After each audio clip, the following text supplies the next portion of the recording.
They called her worthless. A mistake. The Omega no pack would ever claim.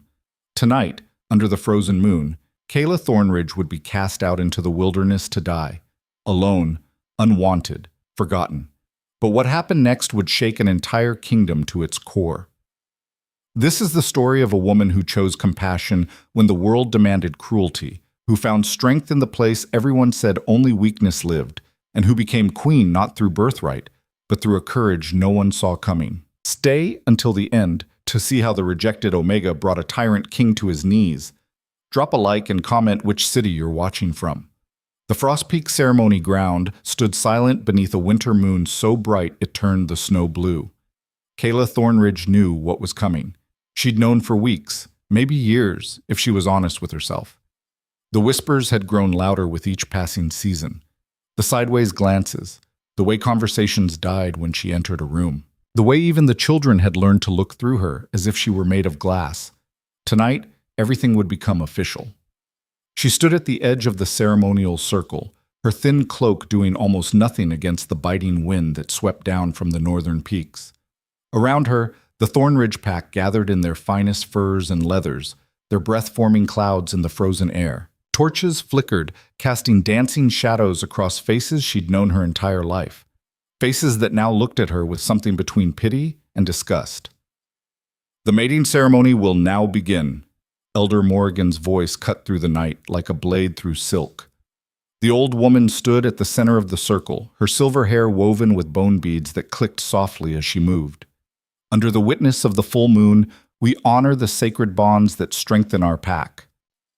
Kaela watched as pairs stepped forward, one by one. Strong alphas claiming their chosen mates, confident betas finding their matches. Even the other Omegas, Sarah with her golden hair, Liana with her quick laugh, were called forward, accepted, celebrated. The circle grew smaller. The unclaimed grew fewer.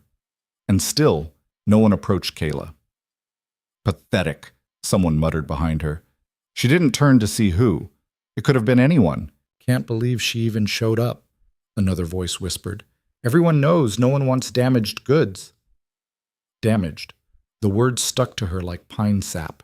She'd heard it before, ever since the accident 3 years ago that had left her with a limp and scars that ran from her hip to her knee. The pack healer had done what she could, but some wounds ran deeper than flesh. In a world where strength was everything, weakness was unforgivable. And a weak Omega? That was barely worth acknowledging at all. Elder Morrigan's eyes found hers across the circle. For just a moment, Kaela thought she saw something like regret flicker in those ancient depths. But it was gone in an instant, replaced by the cold duty of tradition. Kaela Thornridge, the elder's voice rang out. Step forward. The crowd parted like water around a stone. Kaela limped into the center of the circle, her bad leg aching in the cold. She kept her chin up, refusing to give them the satisfaction of seeing her bow. You stand before your pack unclaimed, Elder Morrigan continued, her voice formal, ritualistic. No alpha has stepped forward to bond with you. No mate has chosen you. By the ancient laws of our people, an unclaimed Omega after 3 consecutive ceremonies is considered unworthy. Alpha Garrett's voice boomed from the crowd. Kaela's uncle stepped forward, his massive frame blocking out the torchlight behind him. His face was hard, carved from the same unforgiving stone as the mountains themselves. Say it properly, Elder. Don't soften it with fancy words. She's unworthy, weak, a burden this pack can no longer afford to carry. Murmurs of agreement rippled through the gathered wolves. Garrett, Elder Morrigan warned, but there was no real force behind it. No. Garrett's hand cut through the air like an axe. I've held my tongue for 3 years, Morrigan. 3 years of watching resources wasted on an Omega who contributes nothing, who takes up space better used by the strong. My own brother's daughter, and even I can see the truth. She's a liability we cannot afford, not with winter deepening and food stores running low, not with rogue activity increasing on our borders. I work. Kaela's voice came out steadier than she felt. I help in the gardens, the kitchens, You limp around pretending to be useful, Garrett cut her off. You eat food that should go to warriors. You occupy a dwelling that could house a breeding pair. You are, in every measurable way, a drain on this pack's resources and future. That's not fair, Kaela started, but Garrett wasn't finished. Fair? He laughed, the sound harsh and cold. You want to talk about fair? Is it fair that strong wolves go hungry because we feed the weak? Is it fair that our fighters are crowded into barracks while you live alone in a cottage meant for a family? Is it fair that you stand here, ceremony after ceremony, rejected by every male in this pack, and still expect us to pretend you have value? Each word landed like a physical blow. Kaela felt her chest tighten, her breath coming shorter. She's his niece, someone in the crowd whispered, shock evident in their tone. His own blood. Which is why I'm the only one with the stomach to say what everyone's thinking, Garrett shot back. He turned to face the assembled pack. How many of you agree? How many of you think we should continue carrying dead weight while our children go to bed with empty bellies, while our warriors train without proper equipment, while our future grows uncertain? Hands rose. Not all of them, but enough. More than enough. Kaela felt something crack inside her chest. These were people she'd known since childhood, people she'd laughed with, worked beside, shared meals with, and now they were voting on whether she deserved to exist among them. This is barbaric, Elder Morrigan's voice shook with suppressed anger. Garrett, you go too far. I go exactly as far as necessary, Garrett interrupted. And you know the law, Elder. When a pack votes that a member is unworthy, when they determine that member is a threat to the pack's survival, there is only one course of action. He turned back to Kaela, his eyes cold as the winter sky. Banishment. The word hung in the frozen air like a death sentence, because in the frontier wilderness, in the dead of winter, it was. No. Elder Morrigan stepped forward. She'll die out there. Garrett, whatever your grievances, she's barely 23 years old. She's untrained for survival alone. This is murder dressed up as tradition. Then she should have tried harder to be worth keeping, Garrett said simply. He addressed the crowd again. All in favor of banishment? The hands rose again. More this time. Even some who'd looked uncertain before now raised their arms, swayed by his words, or perhaps just eager to be done with the uncomfortable situation. Majority has spoken, Garrett declared. Kaela Thornridge, by the power vested in me as Alpha of the Thornridge Pack, I hereby banish you from our territory. You have until dawn to gather what you can carry and leave. If you are found within our borders after sunrise, you will be hunted as a rogue. The finality of it crashed over Kaela like an avalanche. This was real. This was happening. Garrett, please. She hated the pleading in her voice, but desperation clawed at her throat. I have nowhere to go, no survival skills. You're sending me to my death. Then you'll die, he said flatly. Better 1 week Omega than a pack that starves because it chose sentiment over survival. You have until dawn. Use the time wisely. He turned and walked away, disappearing into the crowd. The ceremony resumed as if she'd already gone. Mates were called forward, bonds were celebrated, and Kaela stood alone in the center of the circle, invisible once again. Elder Morrigan approached, her face twisted with grief and frustration. Child, I'm sorry. If I had more power, if I could... It's fine, Kaela cut her off, surprised by how calm her own voice sounded. Maybe she'd gone into shock. Maybe something inside her had simply broken clean through. Thank you for trying. She turned and limped away from the ceremony, from the pack, from everything she'd ever known. Behind her, she heard the celebration continue. Music started. Someone laughed. They'd already forgotten her. The cottage she'd called home was small, but had always been comfortable. Now, in the flickering candlelight, it just looked empty. Kaela moved through the rooms mechanically, trying to decide what to take. What did you bring when you were walking to your own death? Warm clothes. She pulled out her thickest furs, her warmest cloak, wool socks that had been her mother's, a small cooking pot, flint and steel, a water skin, a hunting knife that had been her father's. Not that she knew how to hunt, but maybe she could learn before she starved. She was folding a blanket when the door opened without warning. Kaela spun, her heart hammering, but it was only Sarah. The golden-haired Omega stood in the doorway, her new mate's claiming mark fresh on her neck, tears streaming down her face. I'm sorry, Sarah choked out. Kaela, I'm so sorry. I wanted to speak up. I wanted to say something, but Marcus said, he said if I defended you, it would make me look weak too, and it's okay, Kaela heard herself say. And strangely, she meant it. Sarah had her own life to protect now, her own future. You have a mate to think about, I understand. It's not okay. Sarah stepped inside, her hands wringing together. None of this is okay. You're being murdered, and we're all just letting it happen. She pulled a small pouch from her belt. I brought you coin. It's not much, but maybe if you can make it to a town. Keep it. Kaela gently pushed it back. You'll need it more than me. Build your life, Sarah. Have the family you've always wanted. Be happy. Fresh sobs racked Sarah's frame. She threw her arms around Kaela, hugging her desperately. You were always the kindest of us, the best of us, and they couldn't see it. They were too stupid to see it. Kaela held her friend, memorizing the warmth of another person, knowing it might be the last time she ever felt it. When Sarah finally pulled away, she was gone in moments, the door swinging shut behind her. Silence rushed back in to fill the space.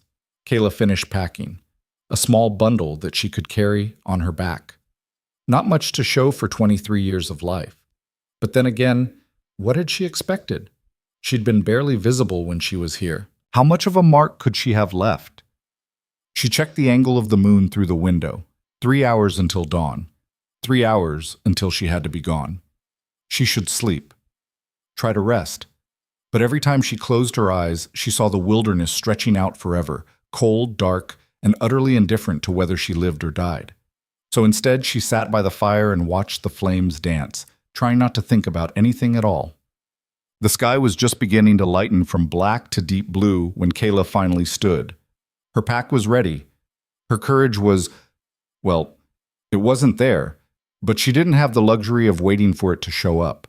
She took one last look around the cottage, at the bed where she'd slept since childhood, the table where her mother had taught her to read, the corner where her father had kept his tools. They were both gone now, her mother to illness 5 years ago, her father to a rogue attack 2 years after that.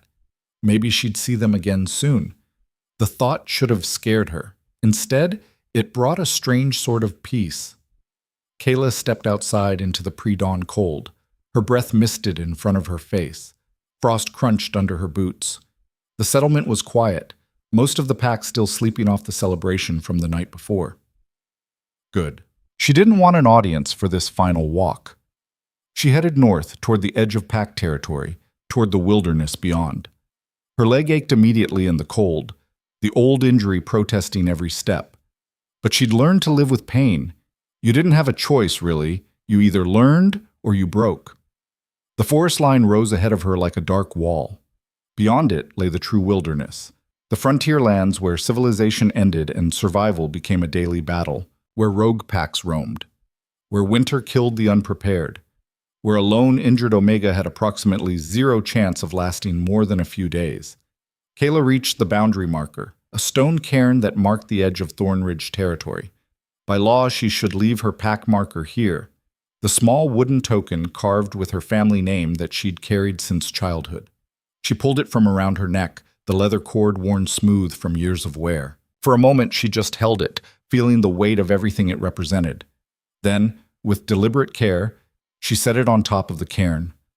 Goodbye, she whispered to no one in particular, and stepped across the line into exile.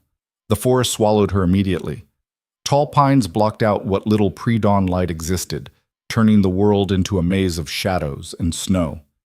Kaela walked carefully, testing each step before committing her weight, mindful of her bad leg. A fall out here could be fatal. A twisted ankle could be a death sentence. She had no destination in mind.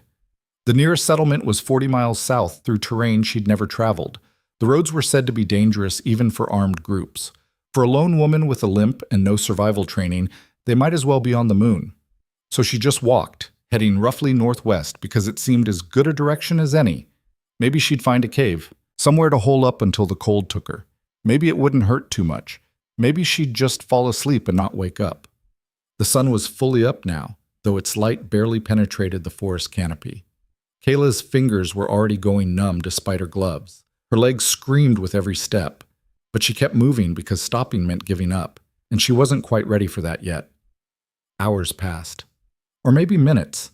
Time felt strange out here, stretched and compressed at once. Kayla's world narrowed to the next step, the next breath, the next moment of not quite falling down.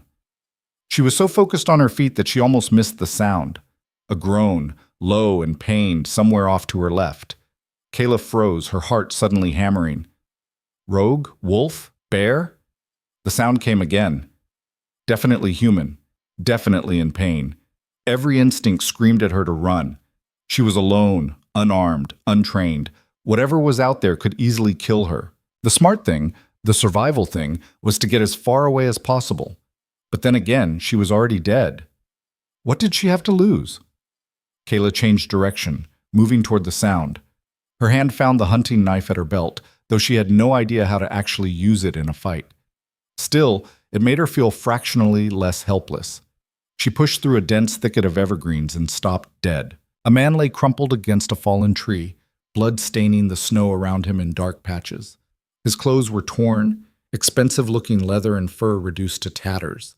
Deep claw marks raked across his chest. One arm hung at an unnatural angle. He was in his 50s, maybe, with silver-shot dark hair and a face that might have been handsome before pain twisted it. As Kaela approached, his eyes opened, sharp and green despite the agony written in every line of his body. "Stay back," he rasped, his free hand moving weakly toward a knife at his belt. I won't go easy." "I'm not here to hurt you," Kaela said quickly, dropping to her knees beside him. Up close, the damage was even worse. The claw marks were deep, already showing signs of infection. "What happened? Who did this?" "Rogues," he managed. "Ambushed me. 2 days ago. Maybe 3. Lost track." His eyes focused on her with effort. "You shouldn't be here. Alone. Not safe." "Neither should you," Kaela pointed out. She shrugged off her pack, digging for the medical supplies she'd brought. It wasn't much, some bandages, a needle and thread, a small bottle of whiskey for sterilization. "I'm going to help you." "Stupid," the man breathed, but he didn't protest when she carefully cut away his shredded shirt. "Waste of resources.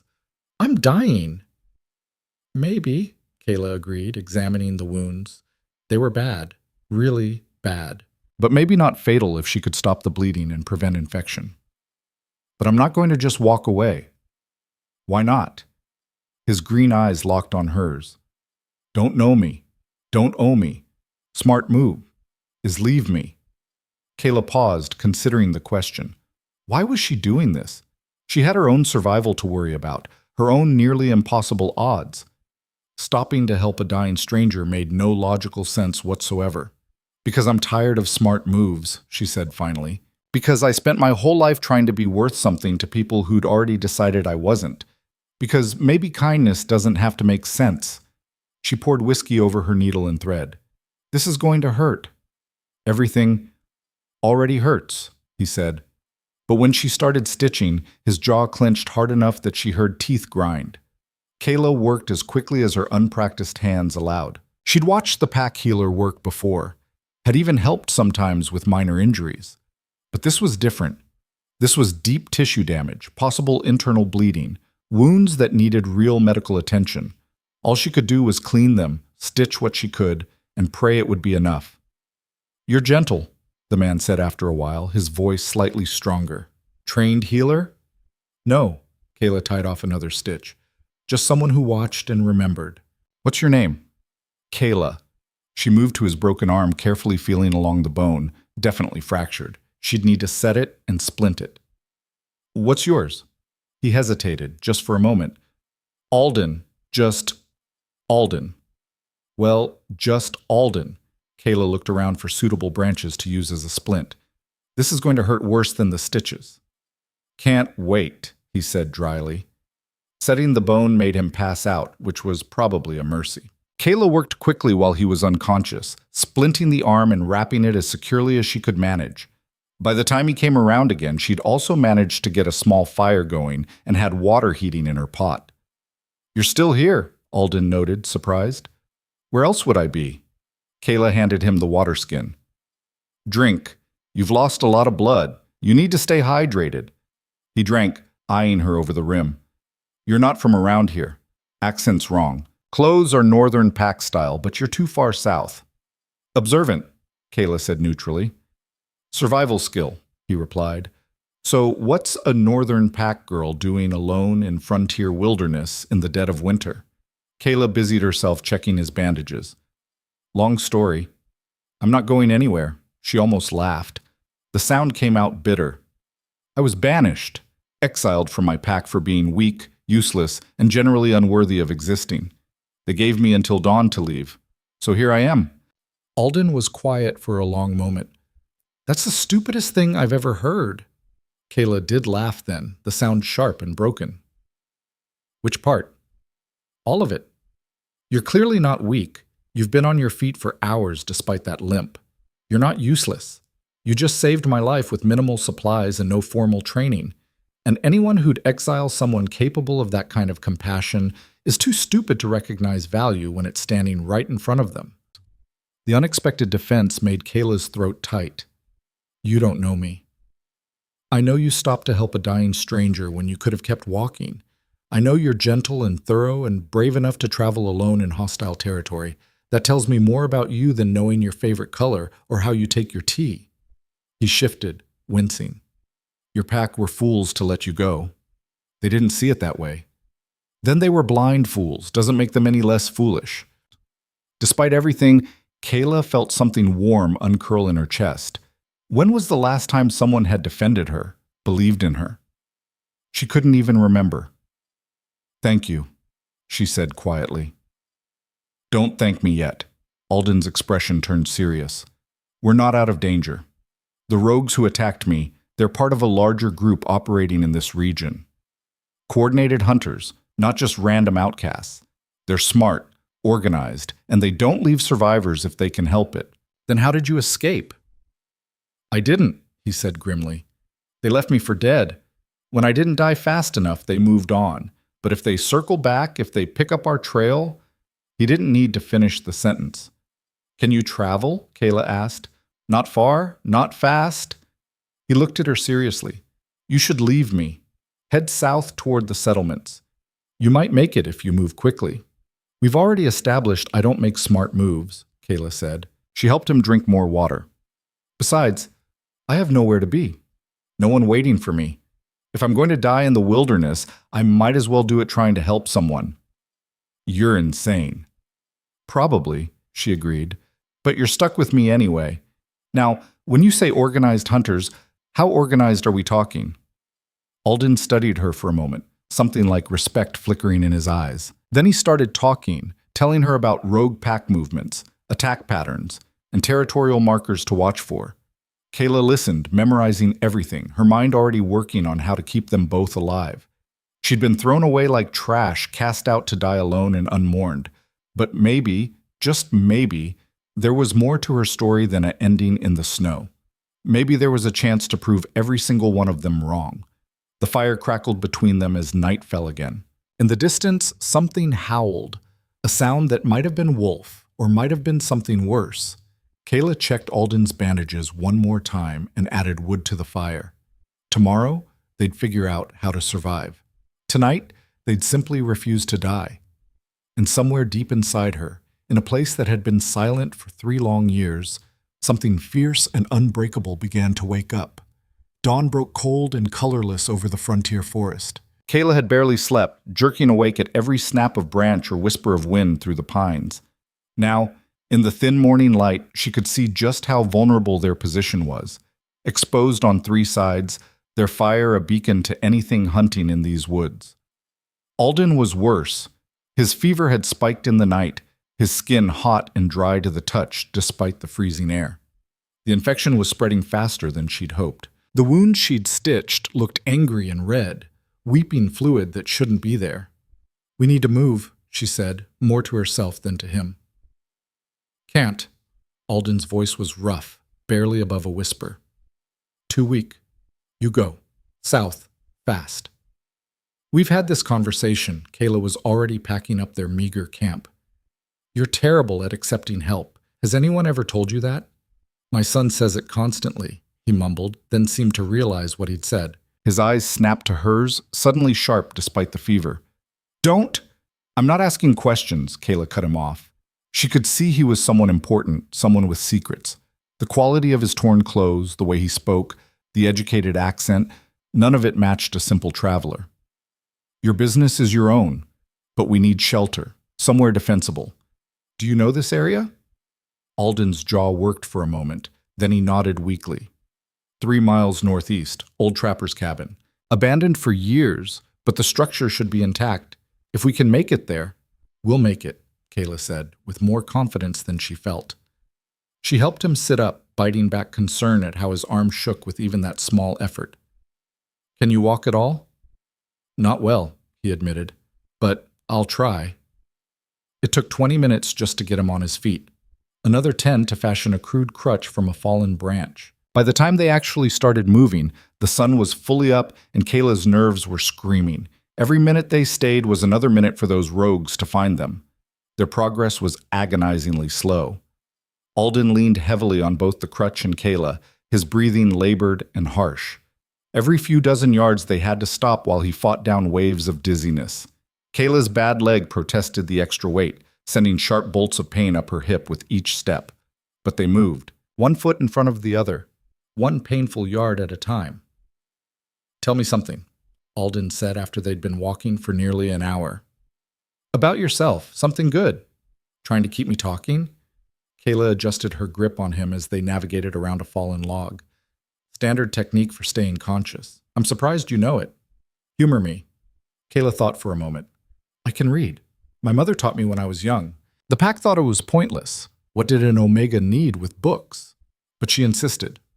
Said knowledge was the one thing no one could take away from you. She paused. Turns out she was wrong. They took everything else, so the reading didn't matter much in the end. It matters.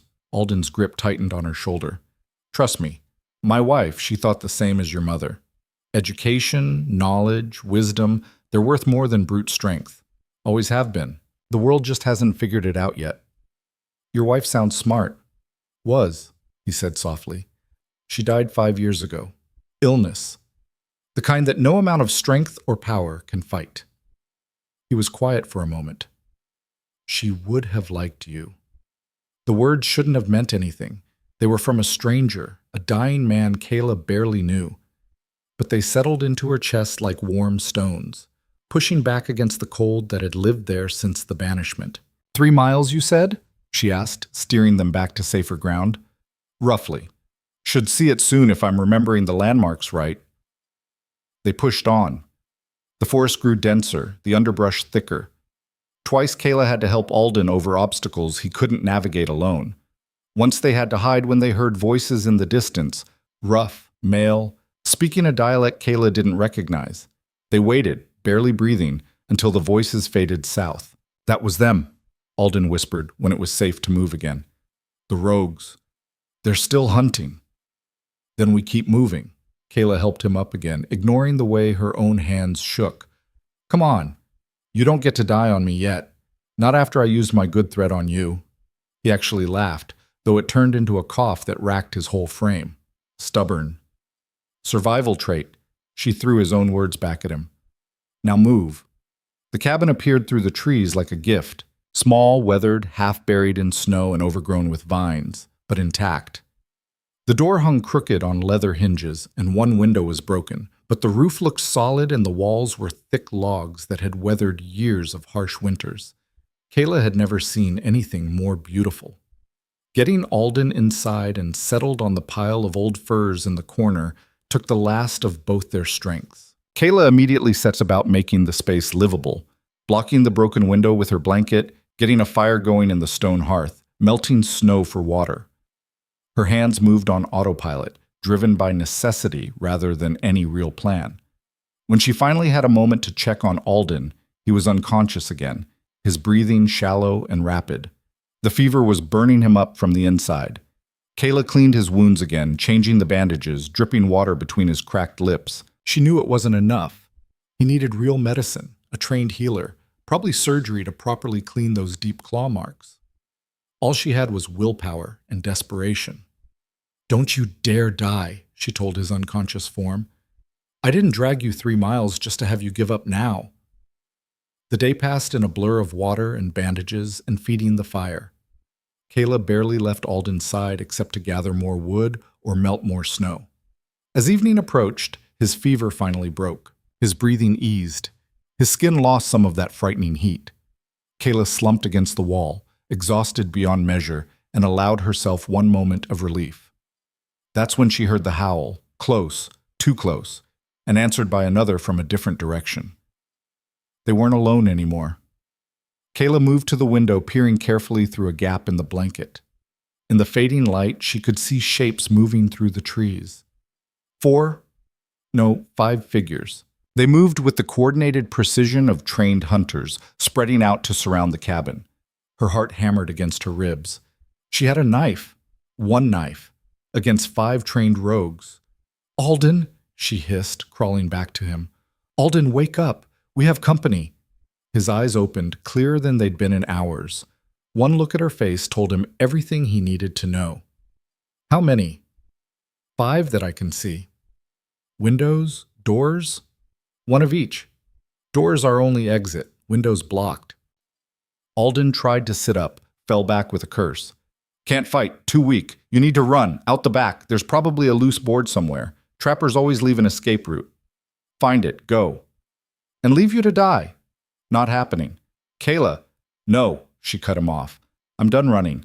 Done being the weak one who gets left behind or thrown away. If they want to kill us, they'll have to work for it." Something fierce flashed in Alden's eyes. "You're insane."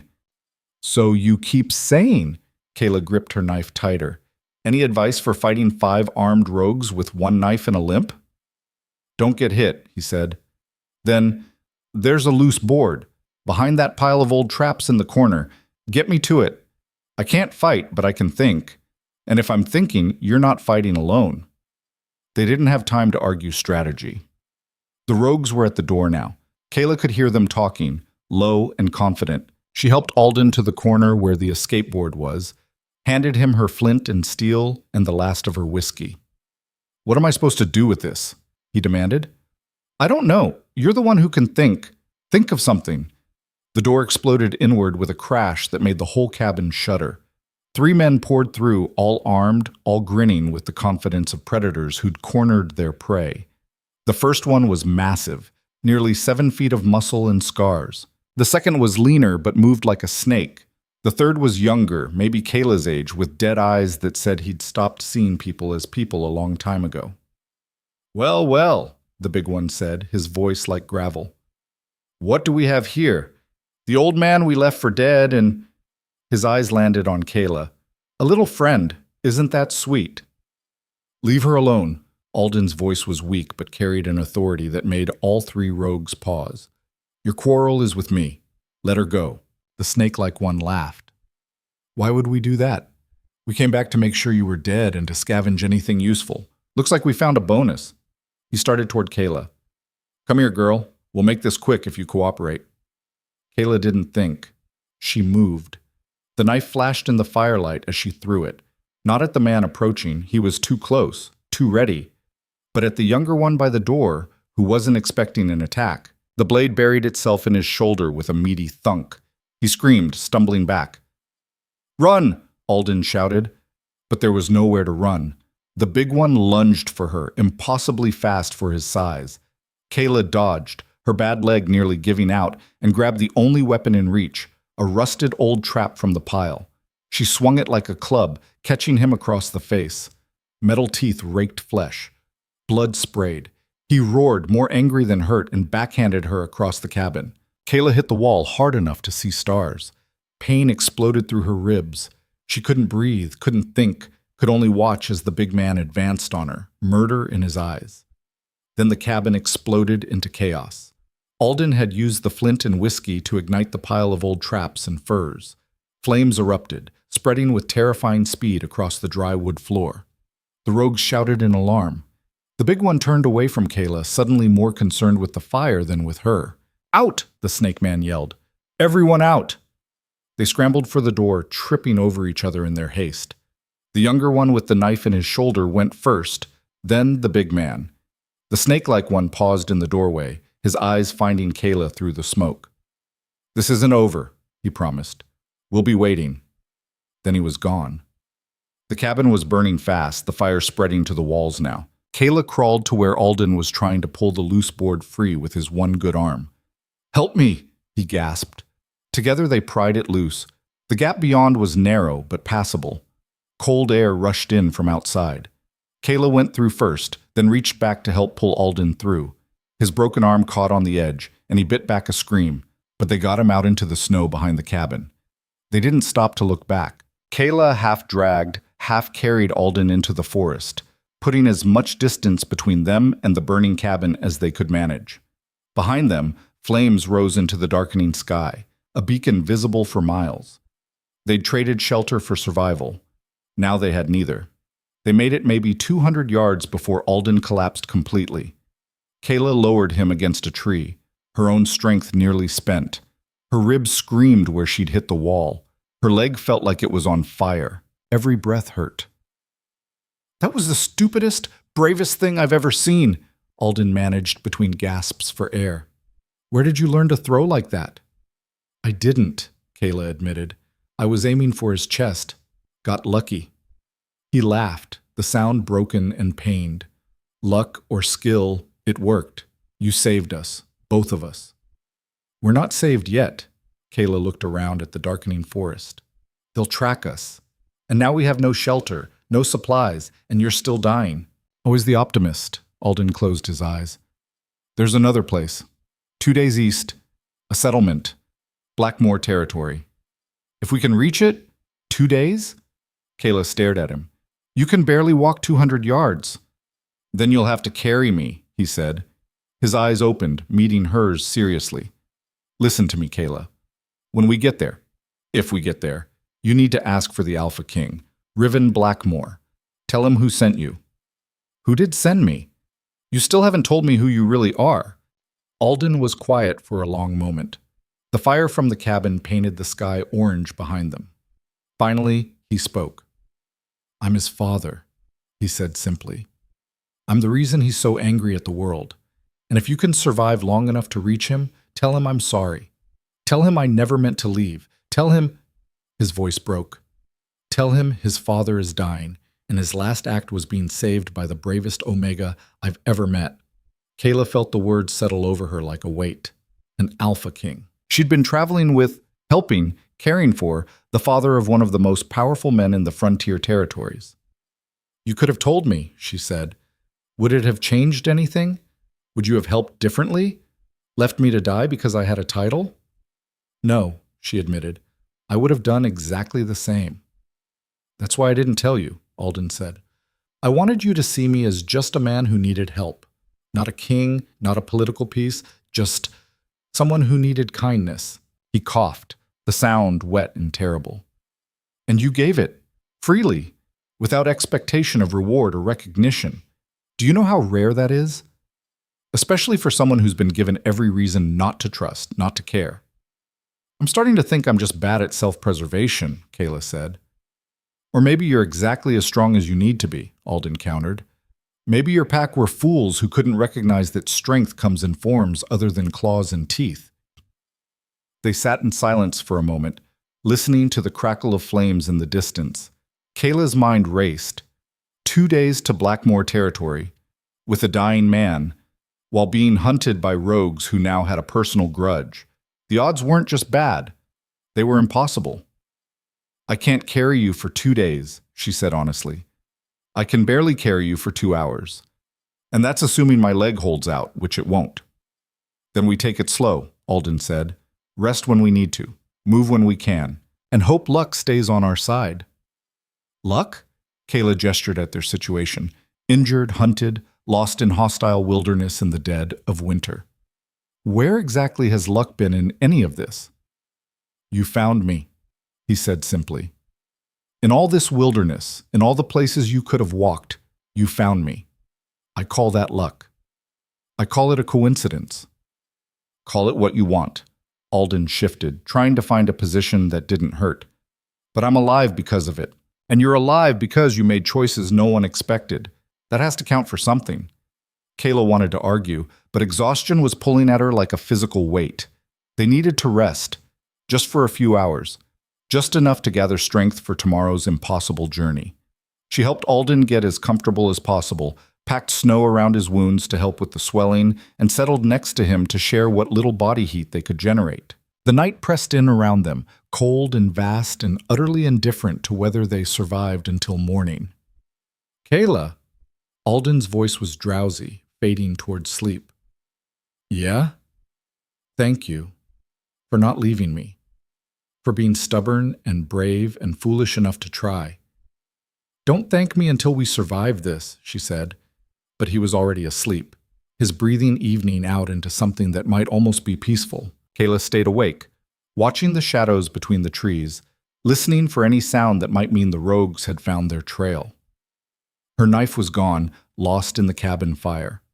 All they had now was desperation and will. But will had gotten them this far.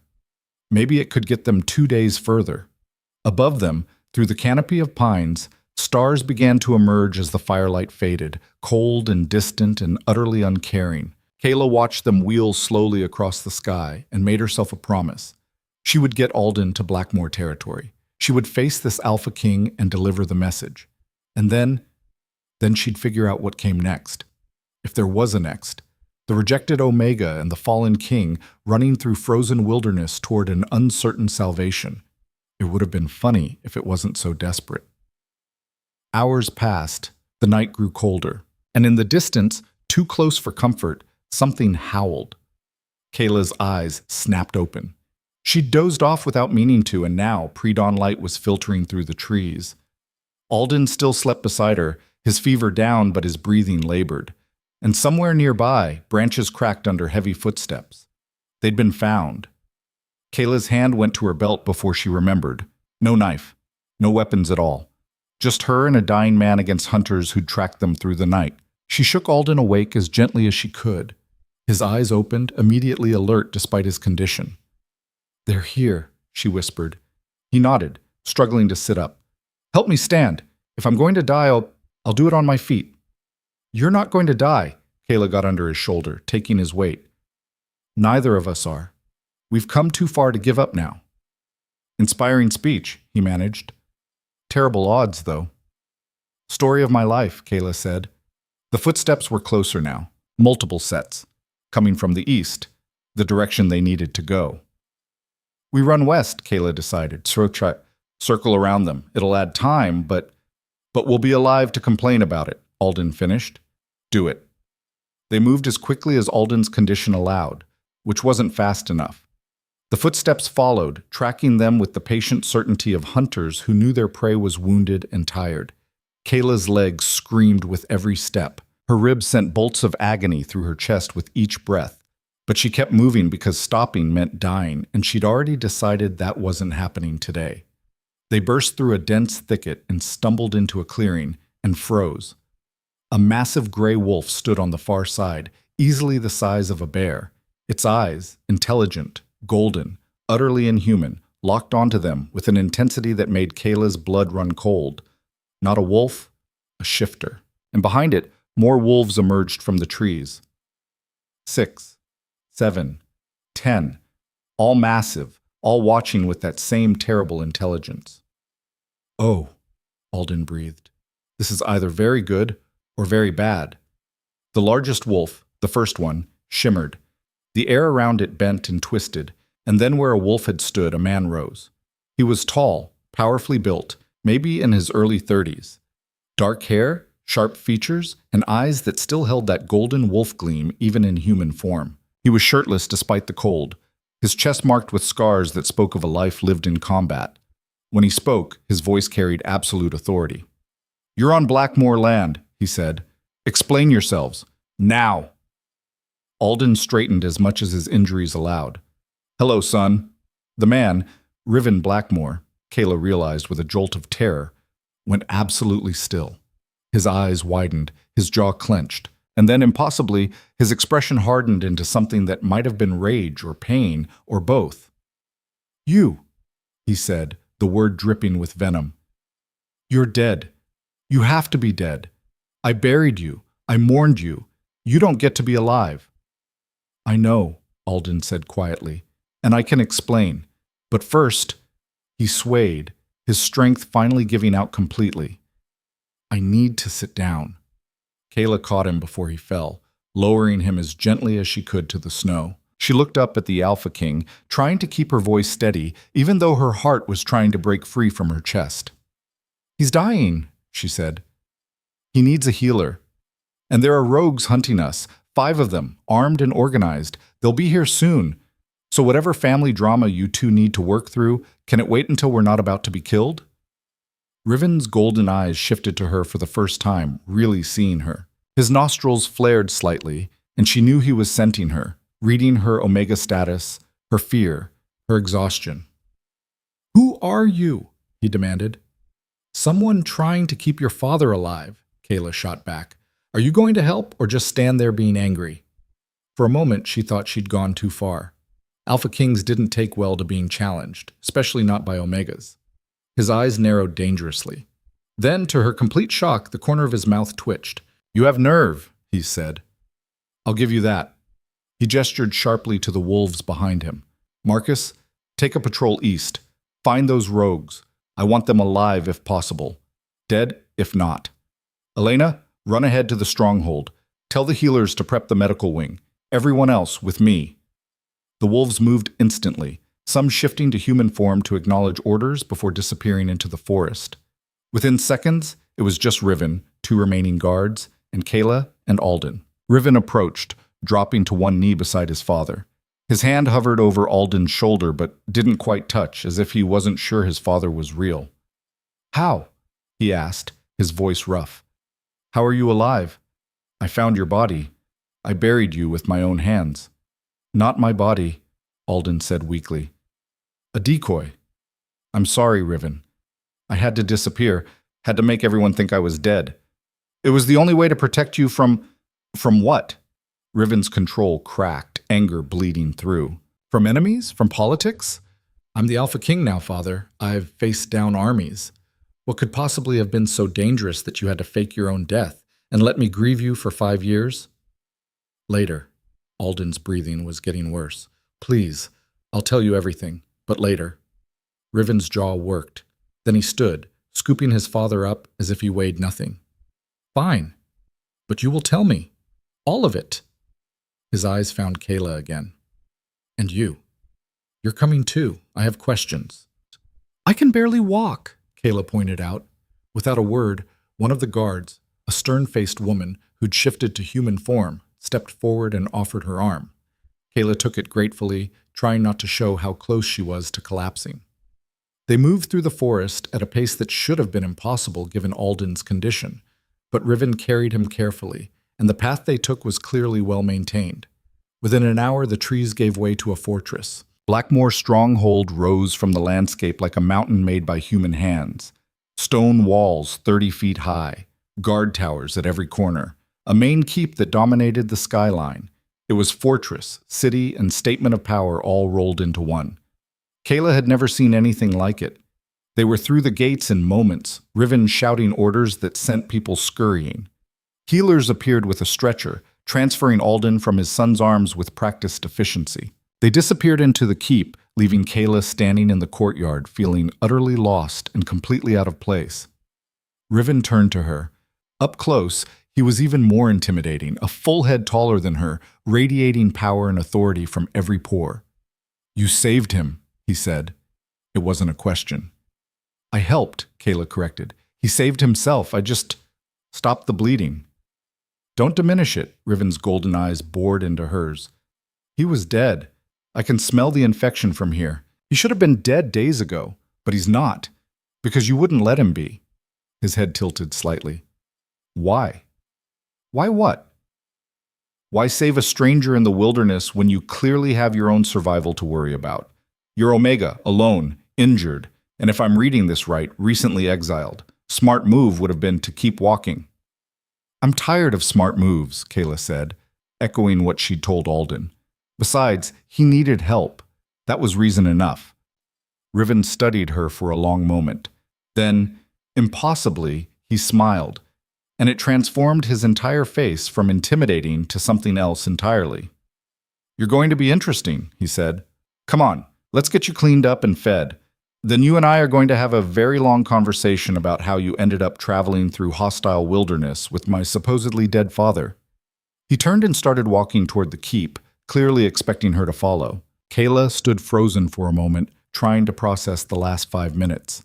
She'd been exiled, left to die, had saved a dying king, been hunted by rogues, burned down a cabin, and now she was standing in the stronghold of the most powerful alpha in the frontier territories, about to have a very long conversation with a man whose presence alone made her skin prickle with awareness. Her life had become utterly, completely insane. "Are you coming or not?" Riven called back without turning around. Kaela took a deep breath, squared her shoulders, and limped after him. Whatever happened next, she'd faced worse. Probably. Maybe. The gates of Blackmoor's stronghold closed behind her with a finality that sounded like destiny. The interior of Blackmoor's stronghold was nothing like Kaela expected. She'd braced herself for cold stone and military efficiency, but instead found warmth, fires burning in massive hearths, tapestries softening the walls, the smell of bread and roasted meat drifting from somewhere deeper in the keep. People moved through the corridors with purpose, but not fear, nodding respectfully to Riven as he passed, but not cowering. This was power wielded differently than she'd ever seen. Riven led her through a maze of hallways to a guest chamber that was easily twice the size of the cottage she'd been exiled from. A fire already crackled in the hearth. Clean clothes were laid out on the bed. A basin of steaming water sat on a side table. "Someone will bring food shortly," Riven said from the doorway. "Clean up, rest if you need to, but be ready to talk in 2 hours. I want answers, and I don't have patience for evasion." "Your father is being treated by the best healers in 3 territories," Riven cut her off. "He'll survive or he won't. Either way, you and I are going to have our conversation." His golden eyes pinned her in place. 2 hours. Then he was gone, the door closing with a decisive click. Kaela stood alone in the too large room and felt the weight of the last 3 days crash over her all at once. Her hands started shaking. Her breath came in short gasps. She made it to the bed before her legs gave out, collapsing onto the soft furs and letting the tremors take her. She'd survived. Against impossible odds, she'd survived. But for what? She was still alone, still unwanted, still the Omega No Pack had claimed. This stronghold, this warmth, this safety, none of it was for her. She was just a temporary curiosity, a mystery to be solved before being sent on her way. The thought should have hurt. Instead, she felt only a dull, distant ache. She'd gotten good at not feeling things too deeply. It was easier that way. A knock at the door pulled her from the spiral. A young woman entered carrying a tray laden with food, thick stew, fresh bread, cheese, and what looked like honeyed fruit. The sense alone made Kaela's mouth water. "His Majesty said you'd be hungry," the woman said, setting the tray down. She had kind eyes and an easy smile. "I'm Mari. I help run the guest quarters. If you need anything, clothes that fit better, extra blankets, whatever, just ask." "Thank you," Kaela managed. "I'm Kaela." "I know," Mari said. "Everyone knows. The girl who saved the old king and faced down his majesty with a sharp tongue. You're already famous." "That's not good, is it?" Mari laughed.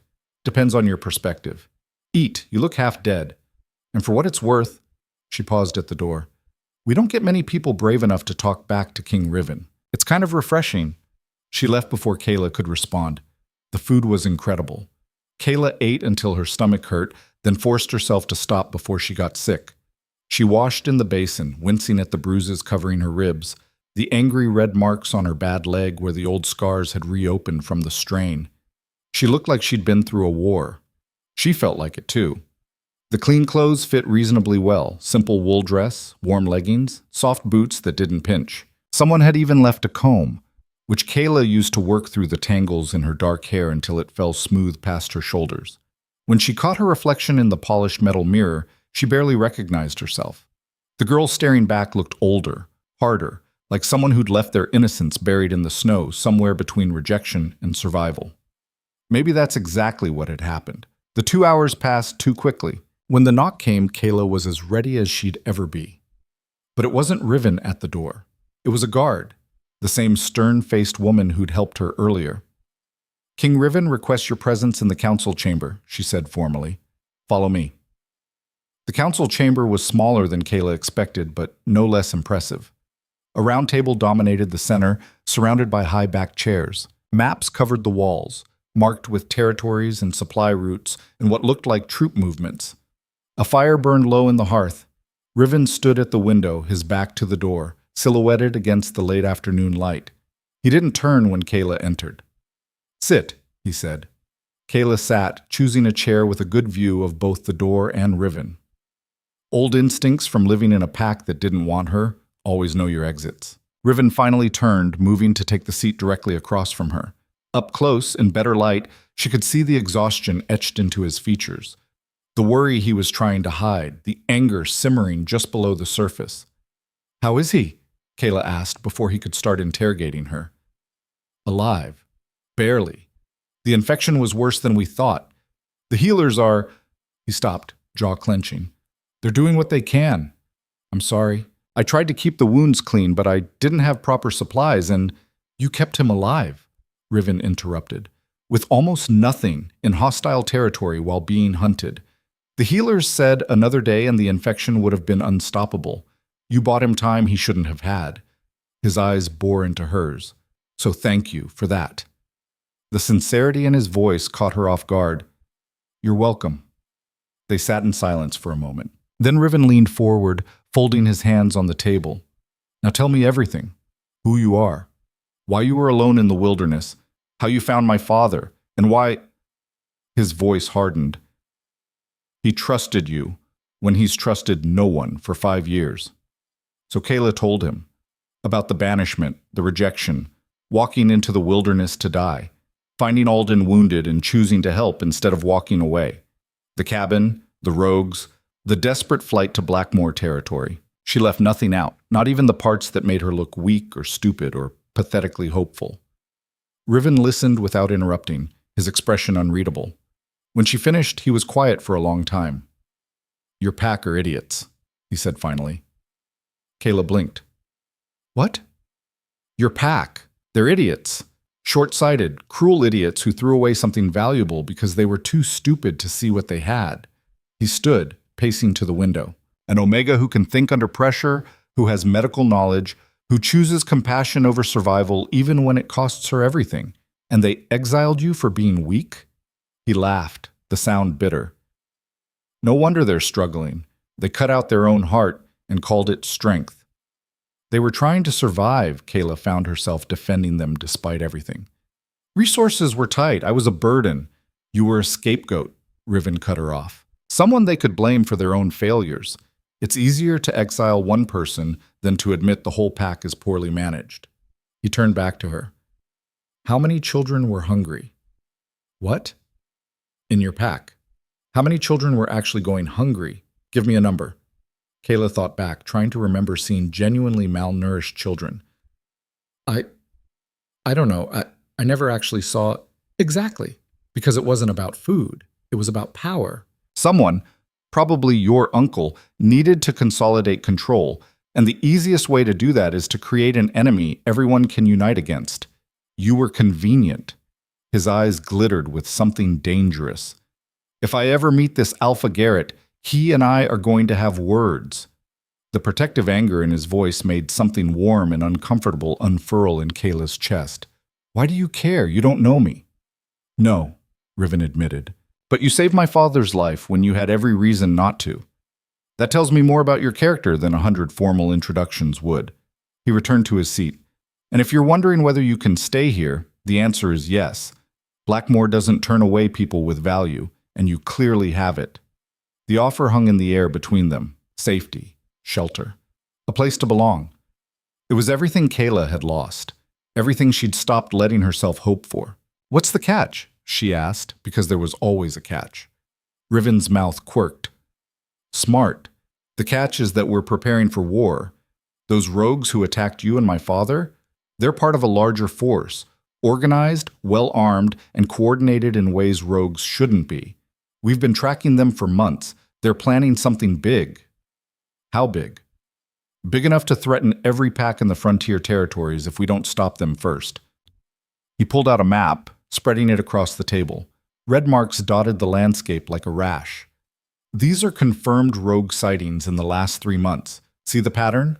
Kaela leaned forward, studying the map. The marks formed a rough circle, tightening gradually. They're surrounding something, cutting off escape routes. Exactly. And at the center, he tapped the map, is Blackmoor Stronghold. We're the target. Ice slid down Kaela's spine. When? We don't know. Could be weeks, could be days. But it's coming. Riven met her eyes. So if you stay, you're staying in a fortress about to be under siege. It's your choice. I can arrange safe passage south to the settlements, or you can remain here and take your chances with us. Why would you want me to stay? I'm not a fighter. I can barely walk some days. What use am I in a war? You think war is only fought with weapons? Riven shook his head. We have fighters. What we need are people who can heal, who can keep others calm under pressure, who can think creatively when plans fall apart. You've already proven you can do all three. He paused. And honestly, my father trusts you. That's rare enough to be valuable all on its own. Before Kaela could respond, the door burst open. A guard stumbled in, breathing hard. Your Majesty, attack on the Eastern Patrol. 6 wounded, 2 dead. The rogues, they were waiting, like they knew we'd send scouts. Riven was on his feet instantly. Get them to the healers, full defensive positions, and find Commander Marcus. I want a full report in 10 minutes. The guard saluted and ran. Riven turned back to Kaela, his expression grim. It's starting. Whatever they're planning, it's starting now. He moved toward the door, then paused. You should go to your room. Stay there until— No, Kaela stood. You said you needed healers. I can help. You're not trained. Neither was I when I saved your father, she shot back. But I learned fast. Your healers are about to be overwhelmed with 6 wounded. They need every pair of hands they can get, trained or not. Riven stared at her for a long moment. Then, incredibly, he smiled, fierce and approving. You really don't know how to back down, do you? Hasn't served me well so far, Kaela said, but I'm too stubborn to change now. Fine, come with me, but stay behind me, follow orders, and if I tell you to run, you run. Understood? Understood. They moved through the stronghold at a run, Kaela's bad leg protesting every step but carrying her anyway.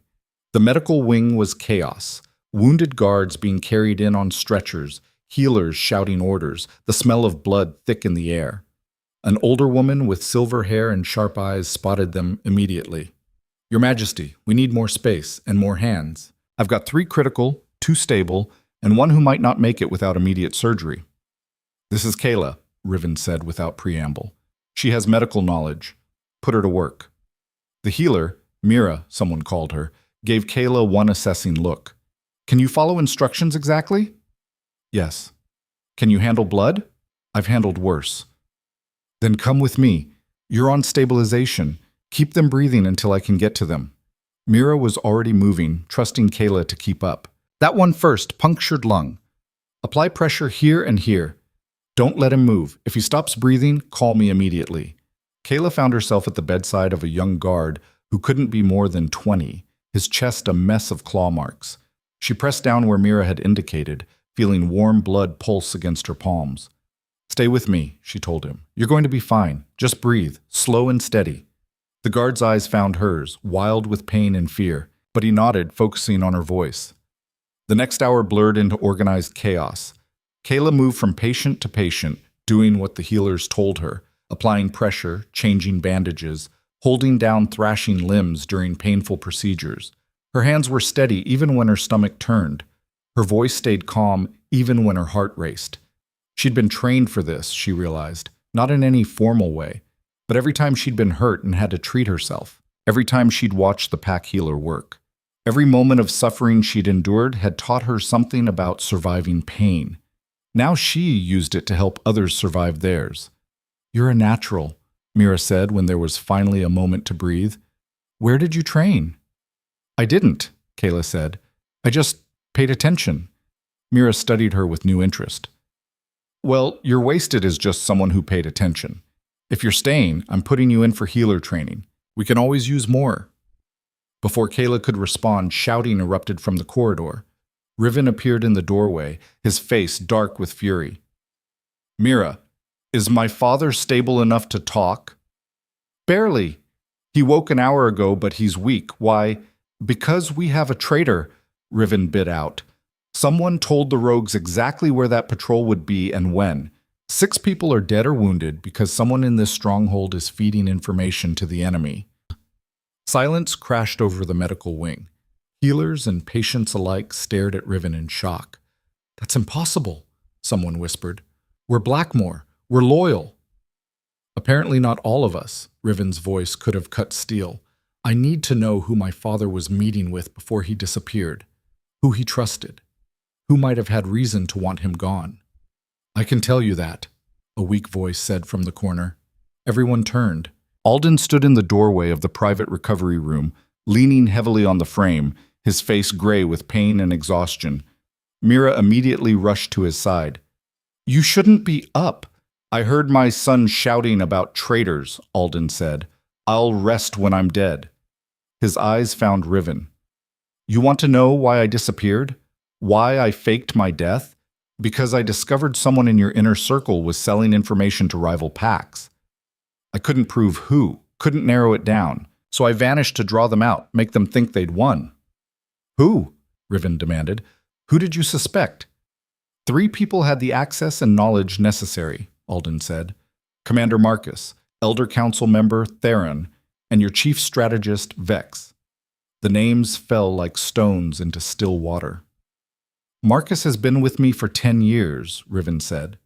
Theron helped raise me, Alden countered, and Vex saved my life in the Northern Campaign. Trust is exactly how traitors succeed, son. Riven's hands clenched into fists. How do we prove which one? You don't, Alden said. You set a trap. Feed each of them different information about our defenses. See which piece the rogues respond to. That could take days we don't have.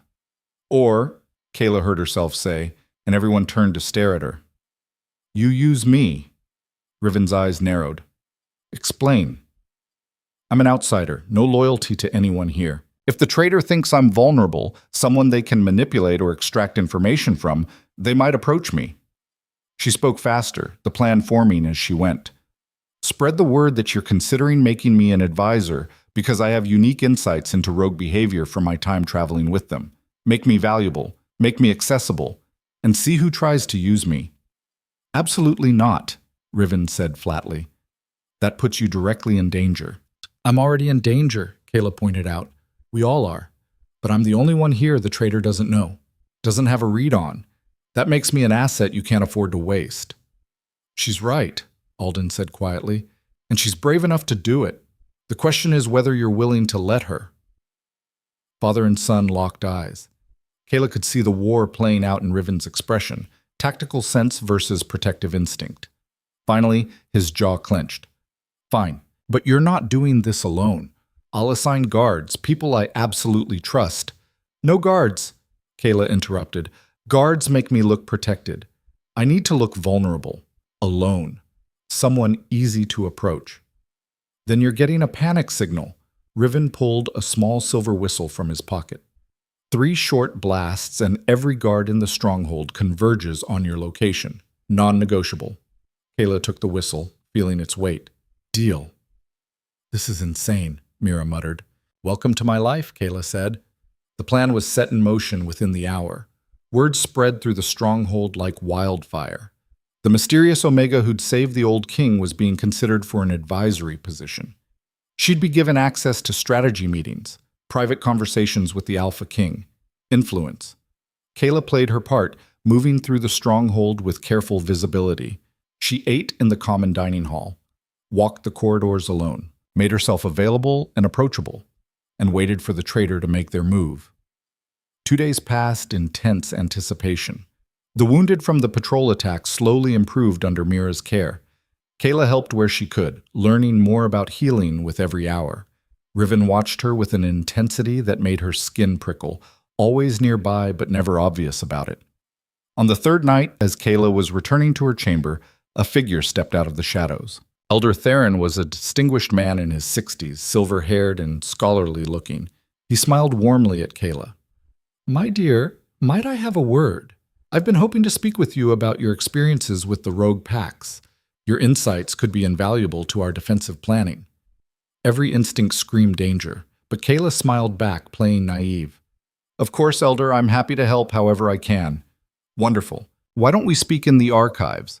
More private, and I can show you some maps that might jog your memory about rogue movements. The archives were in the oldest part of the stronghold, isolated, no guards nearby. Kaela followed him, her hand finding the whistle in her pocket. The archives were exactly as isolated as she'd feared.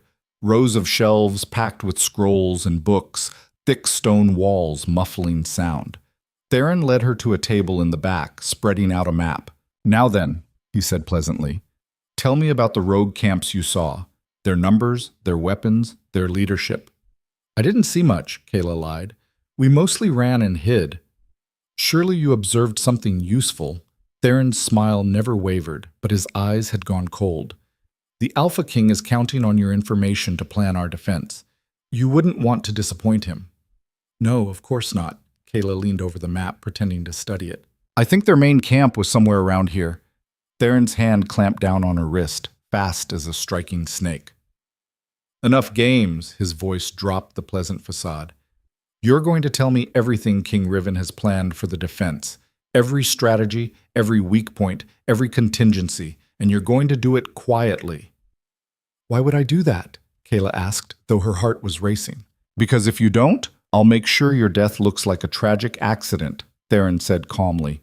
Poor exiled Omega, still adjusting to stronghold life, took a fatal fall down the stairs. So sad. So preventable. His grip tightened painfully. Now talk. Kayla's free hand found the whistle. She brought it to her lips and blew 3 sharp blasts. Theron's eyes widened in rage. You little... The archive doors exploded inward. Riven came through first, moving with inhuman speed, his eyes fully golden with wolf rage. He had Theron by the throat before the Elder could even think about running. You, Riven snarled. You were like family. You helped raise my father. How could you... For gold, Theron gasped out. Lots of it. Your father was making Blackmore too powerful. Other packs were scared. They paid me to level the playing field. By selling us out? By getting our people killed? By doing what was necessary for balance? Theron's face was turning purple. You Blackmores think you're better than everyone, that you deserve to rule. Someone had to remind you that you're just wolves like the rest of us. Riven's hand tightened. For a moment, Kaela thought he would crush Theron's throat right there. Riven, she said quietly, he needs to stand trial, to confess publicly. Your people need to see justice done properly. Riven's eyes met hers across the archive. Slowly, he loosened his grip, letting Theron drop to the floor. You're right, he said, his voice deadly calm. Chain him. Public trial tomorrow. Let everyone see what betrayal looks like. Guards appeared, dragging Theron away. The Elder went without fighting, his eyes dead and defeated. When they were alone, Riven turned to Kaela. Are you hurt? Just my wrist, nothing serious. You were incredible, he said. Calm under pressure. Perfect bait. You played him exactly right. I was terrified, Kaela admitted. I know. I could smell it. But you didn't let it control you. That takes real strength. He moved closer, his presence overwhelming in the small space. Thank you for catching him, for being willing to put yourself at risk for people who aren't even your pack. You're not my pack, Kaela agreed, but you were kind to me when you didn't have to be. That counts for something. They stood there in the silence, something electric building in the air between them. Kayla's breath caught as Riven's eyes locked on hers, golden and intense and full of something she didn't dare name. Then Riven stepped back, breaking the moment. Come on, we should get you looked at. Make sure Theron didn't do any real damage. They were halfway to the medical wing when the alarm bells started ringing. Not the normal watch bells. The deep, thunderous emergency bells that meant only one thing. Attack. Riven grabbed Kayla's hand and ran. They burst onto the ramparts to see the impossible. Hundreds of torches surrounding the stronghold. An army of rogues, far larger than any intelligence had suggested, spread across the landscape like a wildfire. "How many?" someone shouted. "At least 300, a guard reported, his voice shaking. "Maybe more. They're organized, armed, and they have siege equipment." 300 against Blackmore's garrison of maybe 150 fighters. They were outnumbered 2-1. Riven's expression was carved from stone as he surveyed the army below. Then he turned to address the guards, his voice carrying across the ramparts. "Ready the defenses. Archers to the walls, close and bar all gates. Anyone who can fight, arm yourselves. Anyone who can't, get to the inner keep and stay there." Orders were shouted. People scattered. Chaos erupted in organized fashion. Kaela stood frozen, staring at the army below. This was it. The war Riven had warned about. The siege that might destroy everything. "You should go to the inner keep," Riven said, not looking at her. "You'll be safer there." "No." He turned, surprised. "Kaela, I'm not hiding," she said. "I can help. In the medical wing, treating wounded, whatever you need. But I'm not hiding while people die to protect me." "You're not a soldier. Neither am I useless," she cut him off. "You said I had value. Prove you meant it. Let me help." Riven searched her face. Then, finally, he nodded. "Medical wing. Stay there. And if the walls are breached, I know. Run.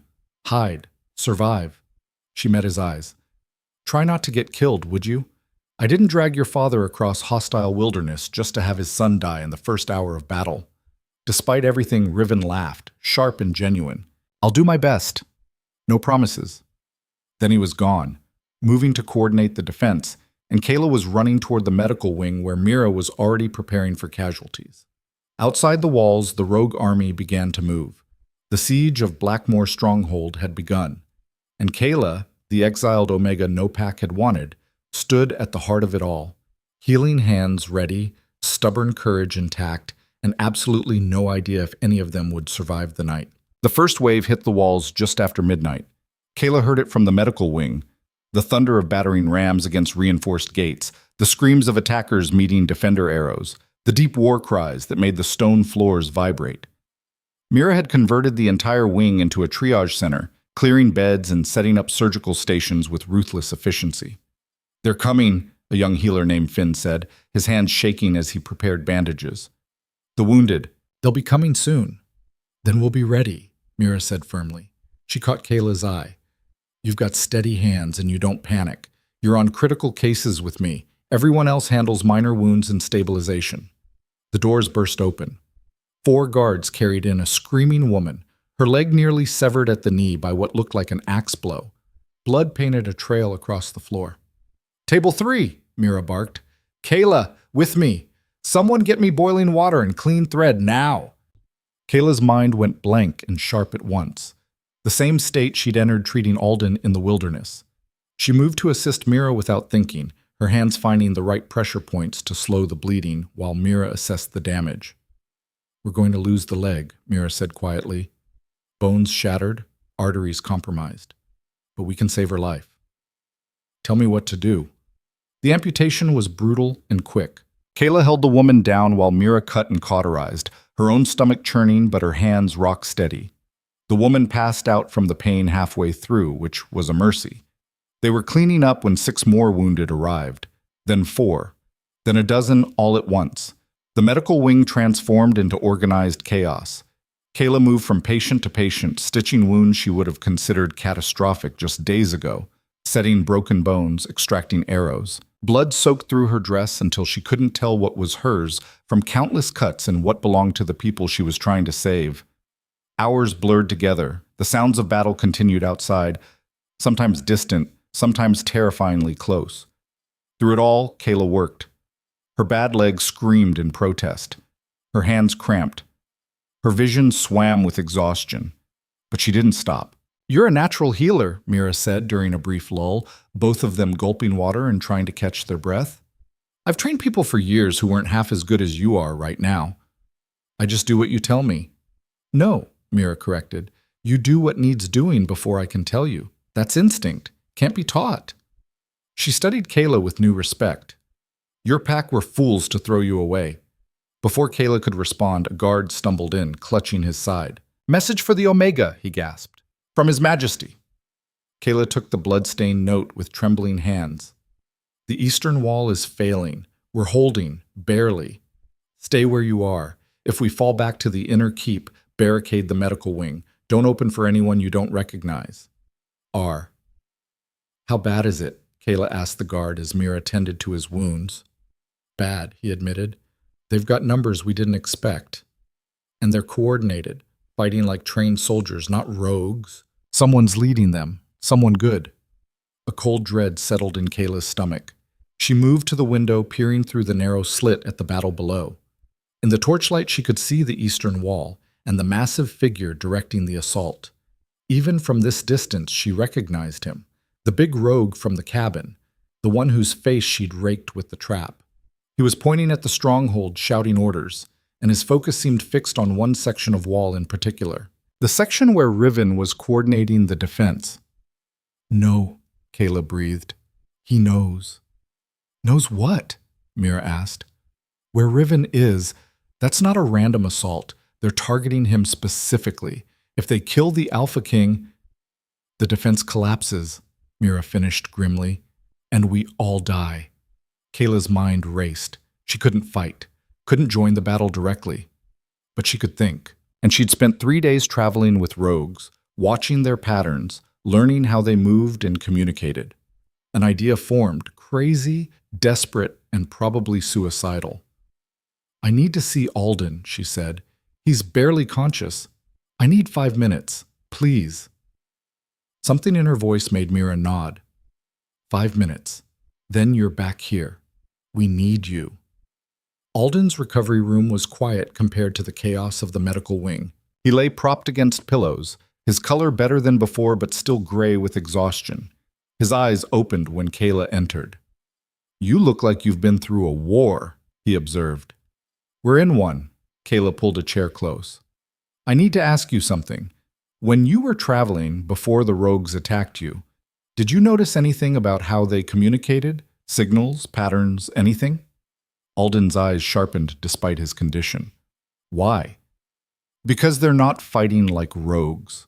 They're organized. And I think if we can disrupt their communication, we can turn this around." "You've been here 3 days and you're already thinking like a strategist," Alden said, but there was approval in his voice. He thought for a moment. "They used horn signals. 3 short blasts for advance, 2 long for retreat, 1 long, 1 short for regroup. And they had scouts on the ridges signaling with torches. Simple code, but effective." "Where were the scouts?" "North and south ridges. High ground. Good sight lines." He caught her wrist gently. "What are you planning, Kaela?" "Something stupid," she admitted, "but it might work." She explained quickly how the rogues were targeting Riven, how killing him would break the defense, how if they could trick the rogues into thinking their leadership was calling a retreat, it might buy them crucial time. "You'd need to get to those ridges," Alden said, "in the middle of a battle, with your leg, and somehow convince trained scouts to abandon their posts long enough for you to use their signals." "I know, it's insane." "It's brilliant," Alden corrected, "and insane. Both can be true." He pulled a ring from his finger, heavy gold with a black stone. "Take this. It's my seal. If anyone questions your authority, show them this and tell them the old king commands it. Some of the older guards will remember. They'll listen." Kaela took the ring, feeling its weight. "Thank you." "Don't thank me until you survive," Alden said. "And Kaela? My son, Riven.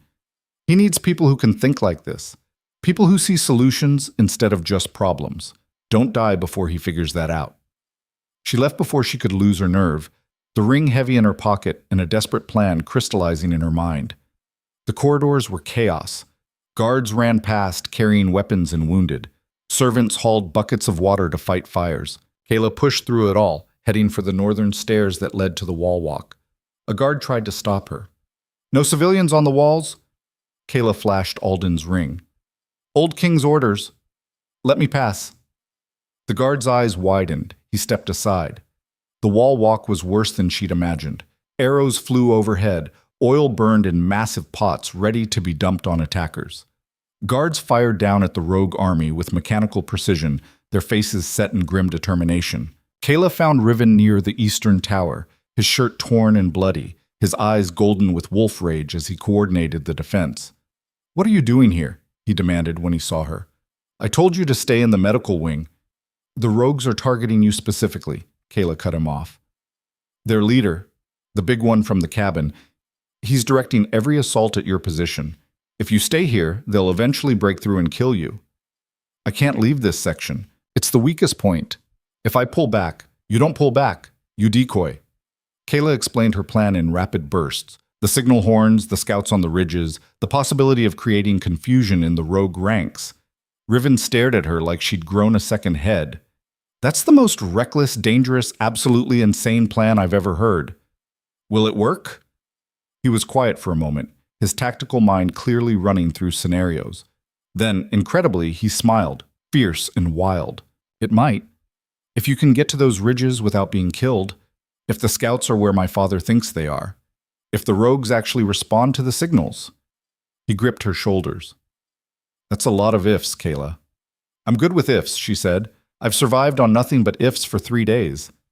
You'll need help, someone who can climb fast and fight if necessary.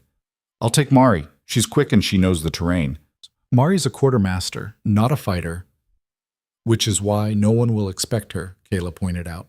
"We go fast, quiet, and get it done before anyone realizes what we're doing." Riven looked like he wanted to argue.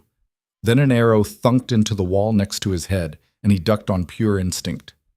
"Fine," he growled, "but you take weapons. And if this goes wrong, if you're captured or killed, then you win this battle and make it mean something," Kaela finished. "No pressure." Despite everything, Riven laughed. Then, before she could react, he pulled her close and kissed her forehead, brief, fierce, and full of something that made her heart stutter. "Come back alive," he said. "That's an order from your Alpha King." "I'm not part of your pack," Kaela reminded him. "Not yet," Riven said, "but you could be, if you wanted." He didn't wait for an answer, turning back to coordinate the defense. Kaela stood frozen for a moment, his words echoing in her mind. "Not yet, but you could be." She forced herself to move, to think, to focus on the impossible task ahead. Finding Mari took precious minutes. Convincing her to abandon her post and join a suicidal mission took even longer. But eventually they stood together at the postern gate, a small service entrance on the stronghold's north side, currently unguarded because all hands were needed on the main walls. "This is insane," Mari said for the 3rd time. "We're going to die." "Probably," Kaela agreed, "but we're going to try not to. Come on." They slipped out into the darkness beyond the walls.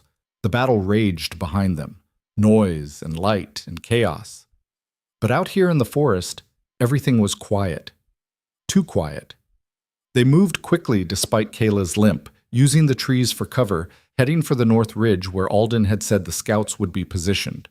The climb was agony on Kaela's bad leg, every step sending bolts of pain up her hip. But Mari stayed with her, offering a hand when needed, keeping watch while Kaela caught her breath.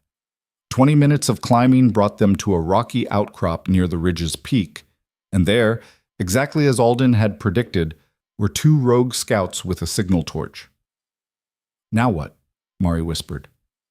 "Now we convince them to leave," Kaela said. She picked up a rock and threw it hard to their left, where it clattered loudly against stone. The scout's head snapped toward the sound. They exchanged quick words, then one of them headed off to investigate, leaving his partner alone with the torch. "Your turn," Kaela told Mari. "You're faster than me. Think you can take him quietly?" Mari pulled out the kitchen knife she'd insisted on bringing. "I've butchered enough game. Can't be that different." It wasn't quite that simple, but Mari was stronger than she looked. While the scout was focused on the forest below, Mari got behind him and clocked him hard with a rock. He went down without a sound. "That was easier than expected," Mari said, dragging him behind some bushes. "Don't say that," Kaela hissed. "You'll jinx us." They reached the signal torch. It was a simple setup, burning brazier with a shutter system to create long or short flashes. Kaela studied it, her mind racing through what she'd learned about rogue communication. 2 long signals for retreat, right?" Mari asked. "That's what Alden said." Kaela positioned herself at the shutter. "Ready?" "As I'll ever be." Kaela sent the signal. 2 long flashes, clear and bright, then waited, her heart pounding, to see if anyone would respond. For a long moment, nothing happened. Then, from the south ridge, an answering signal flashed. 2 long bursts. "They're acknowledging," Mari breathed. "It's working." Down below, Kaela could see confusion rippling through the rogue ranks. Orders were being shouted. The assault on the eastern wall faltered as soldiers looked to their leaders for confirmation. The big rogue leader, the one who'd been directing the attack on Riven, was shouting and pointing, clearly trying to countermand the retreat signal. But the damage was done. Doubt had been sown. Kaela sent the signal again. 2 long flashes, clear and unmistakable. More rogues began pulling back, convinced their leadership had called for retreat. The assault crumbled into chaos as some advanced and others retreated, destroying any coordination they'd had. From the stronghold walls, Blackmoor's defenders seized the opening. Archers poured arrows into the confused ranks. A sally port opened and guards charged out, driving into the disorganized rogues with disciplined fury. "It's working," Mari said, wonder in her voice. "We're actually winning." That's when the other scout returned. He took one look at his unconscious partner, at Mari and Kaela standing by the signal torch, and understood immediately. His roar of rage brought more rogues running. "Time to go." Kaela grabbed Mari's arm. They ran, abandoning stealth for speed. Behind them, angry shouts echoed through the forest. Kayla's legs screamed in protest, nearly giving out twice. Mari practically dragged her along, both of them gasping for breath. They were halfway back to the postern gate when 3 rogues cut them off. "Well, well," one of them said, drawing a wicked-looking blade. "2 little saboteurs. Boss is going to want to talk to you." "Run," Kaela told Mari. "Get back to the stronghold. Warn them." "I'm not leaving." "That's an order." Kaela shoved her toward a gap in the rogues' formation. "Go!" Mari ran, tears streaming down her face, disappearing into the darkness. The rogues let her go, more interested in Kaela. "Brave," the leader said, circling her. "Stupid, but brave. You're the one who's been causing us problems, aren't you? The Omega who saved the old king, the one who caught our traitor." Kaela said nothing, her mind racing through options.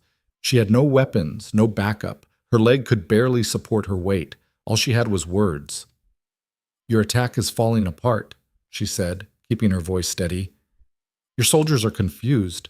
Your coordination is broken. Even if you kill me now, you've lost this battle." "Maybe," the rogue admitted, "but killing you would feel good anyway." He lunged. Kaela dodged, barely, and grabbed a fallen branch, swinging it like a club. It connected with his jaw with a satisfying crack. He staggered back, more surprised than hurt. The other 2 rogues advanced. Kaela backed up, step by painful step, until her shoulders hit stone. She'd reached the outer wall. No more room to retreat. "Any last words?" the rogue leader asked, his blade raised. "Just one," Kaela said. "Duck." His eyes widened in confusion. Then a massive gray wolf sailed over the wall and landed on top of him, jaws closing on his throat. Riven. He'd shifted fully, and in wolf form he was terrifying, all muscle and fury and deadly precision. The other rogues tried to run. They didn't make it far. When the clearing was silent except for labored breathing, Riven shifted back to human. He was covered in blood, some his, most not, and his eyes still held that golden wolf gleam. "I told you to come back alive," he said, his voice rough. "I did," Kaela pointed out. "Technically. You call this alive? You're covered in blood, your leg is about to give out, and you nearly got killed by rogues in the forest." "But your plan worked," Kaela interrupted. "The signal, the confusion. Did we win?" Riven's expression shifted from anger to something else, something warm and fierce and proud. "We won," he said. "The rogues are scattered. Their leadership is broken. We took their commander alive and the rest are fleeing into the wilderness." He moved closer, cupping her face gently. "You won. Your plan, your courage, your impossible, insane brilliance, it saved us all." The word settled over Kaela like a blanket. Saved. Not burden, not useless. Saved. "I just did what needed doing," she said quietly.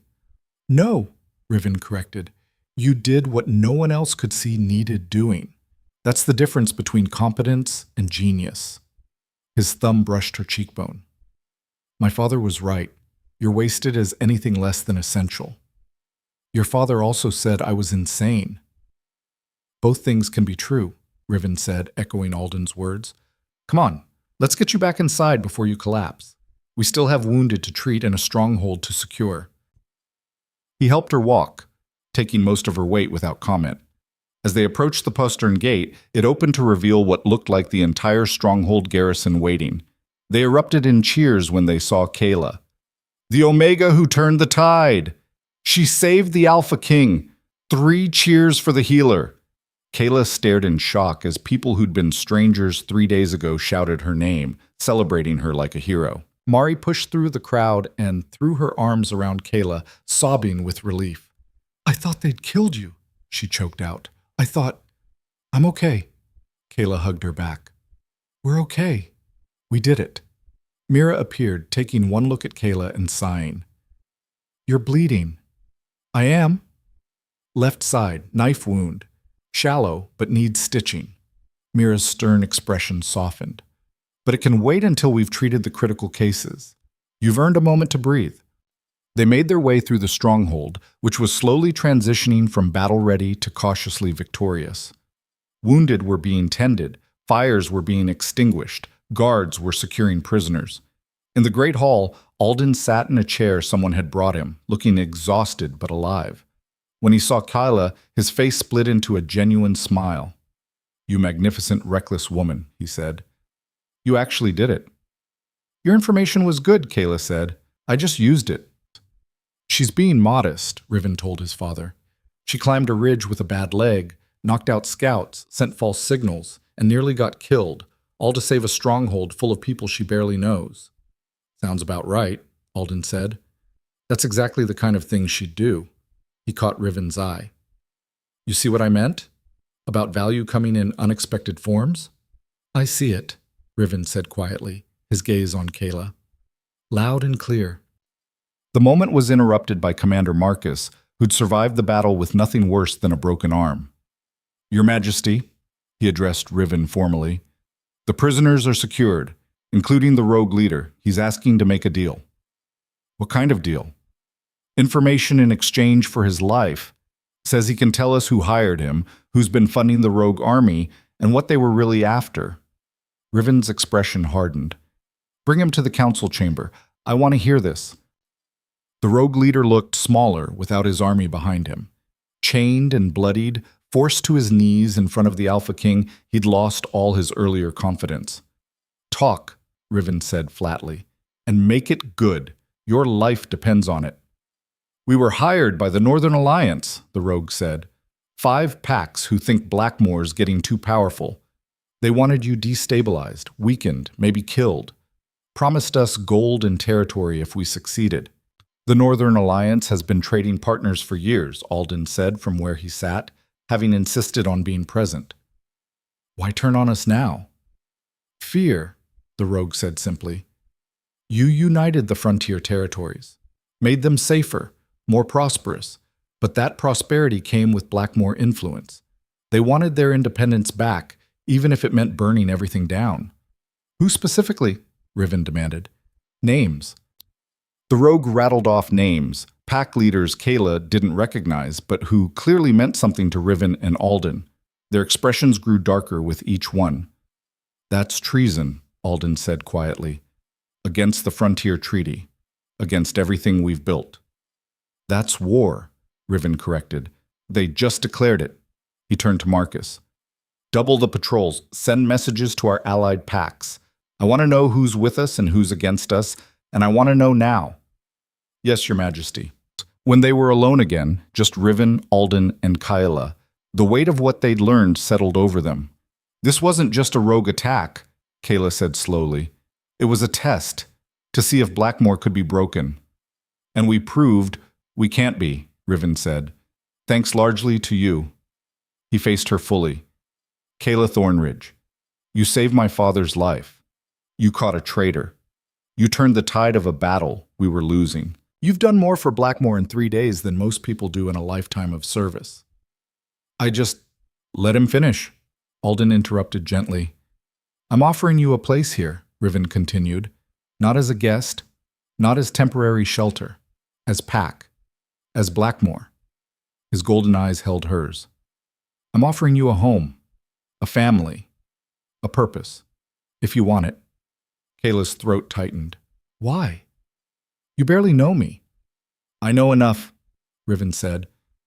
I know you're brave and smart and compassionate. I know you see solutions where others see only problems. I know you make everyone around you better just by being there. He paused. And I know that if you walk away from here, it'll be one of the biggest mistakes of my life. You can take time to decide, Alden added. No pressure. But Son's right. You belong here, with people who see your value. Kaela looked between them, father and son, both watching her with hope and respect and something that might have been the beginnings of love. 3 days ago, she'd been thrown away like garbage, told she had no worth, cast out to die alone. Now she stood in a stronghold full of people who'd cheered her name, offered a place in a pack that didn't see her limp or her scars, only her courage. Yes, she heard herself say. Yes, I want it, all of it. Riven's face transformed, relief and joy and fierce pride all at once. He crossed to her in 2 strides and pulled her into an embrace that was careful of her injuries, but no less intense for it. Welcome to Blackmore, he murmured against her hair. Welcome home. And for the first time since her parents died, Kaela felt the word home settle into her bones and mean something real. The battle was won. The stronghold was safe.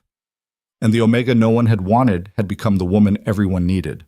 But even as celebration echoed through the halls, even as Mira finally dragged her away to stitch up her wounds, even as exhaustion pulled her toward sleep, Kaela knew this wasn't the end. The Northern Alliance had shown their hand. War was coming, real war, not just rogue attacks. And when it came, Blackmore would need every ounce of the courage, intelligence, and heart that had seen them through this night.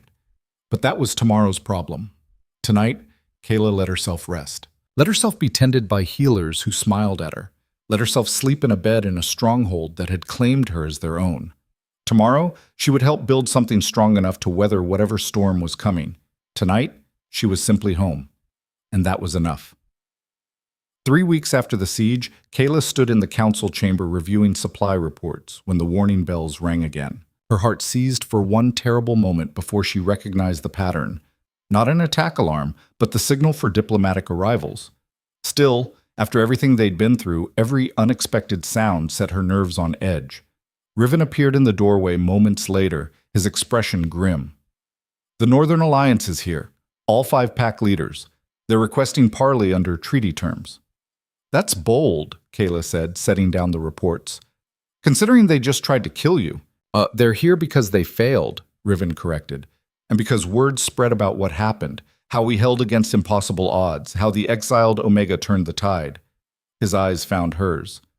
You're famous now, whether you want to be or not. Kaela's stomach twisted. She'd spent the last 3 weeks learning to be Blackmore, training with Mira in the medical wing, studying defensive strategy with Alden, even learning basic combat from Mari, who turned out to be surprisingly skilled with a staff. She'd been trying to be useful, to earn the place Riven had given her. She hadn't expected to become a symbol. They'll want to see me, she said quietly, to assess whether the stories are true. Probably, Riven agreed. But you don't have to be there. This is pack leader business. You're not... Not what? Kaela interrupted. Not important enough? Not political enough? She straightened her shoulders. They attacked us because of me, in part. Because I represented something they feared. Change, new thinking, an Omega with influence. If I hide now, it proves them right. Riven studied her for a long moment. Then he smiled, fierce and proud. You're absolutely right. And for the record, you terrify me sometimes. In the best possible way. He offered his arm. Shall we go remind them what a mistake looks like? The Great Hall had been prepared for formal negotiations. The 5 Northern Alliance leaders sat on one side of the long table, flanked by their advisors and guards. They were exactly what Kaela expected, powerful alphas, most of them older men who'd held their territories for decades through strength and tradition.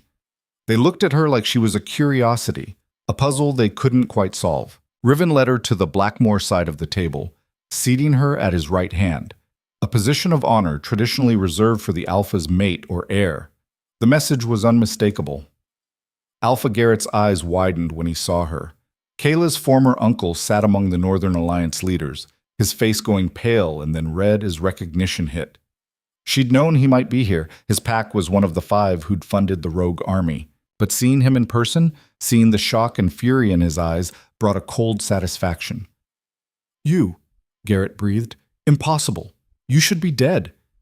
"Disappointing you seems to be my specialty," Kaela said calmly. "Uncle." The other pack leaders exchanged glances. One of them, a gray-haired woman named Alpha Saren, leaned forward with interest.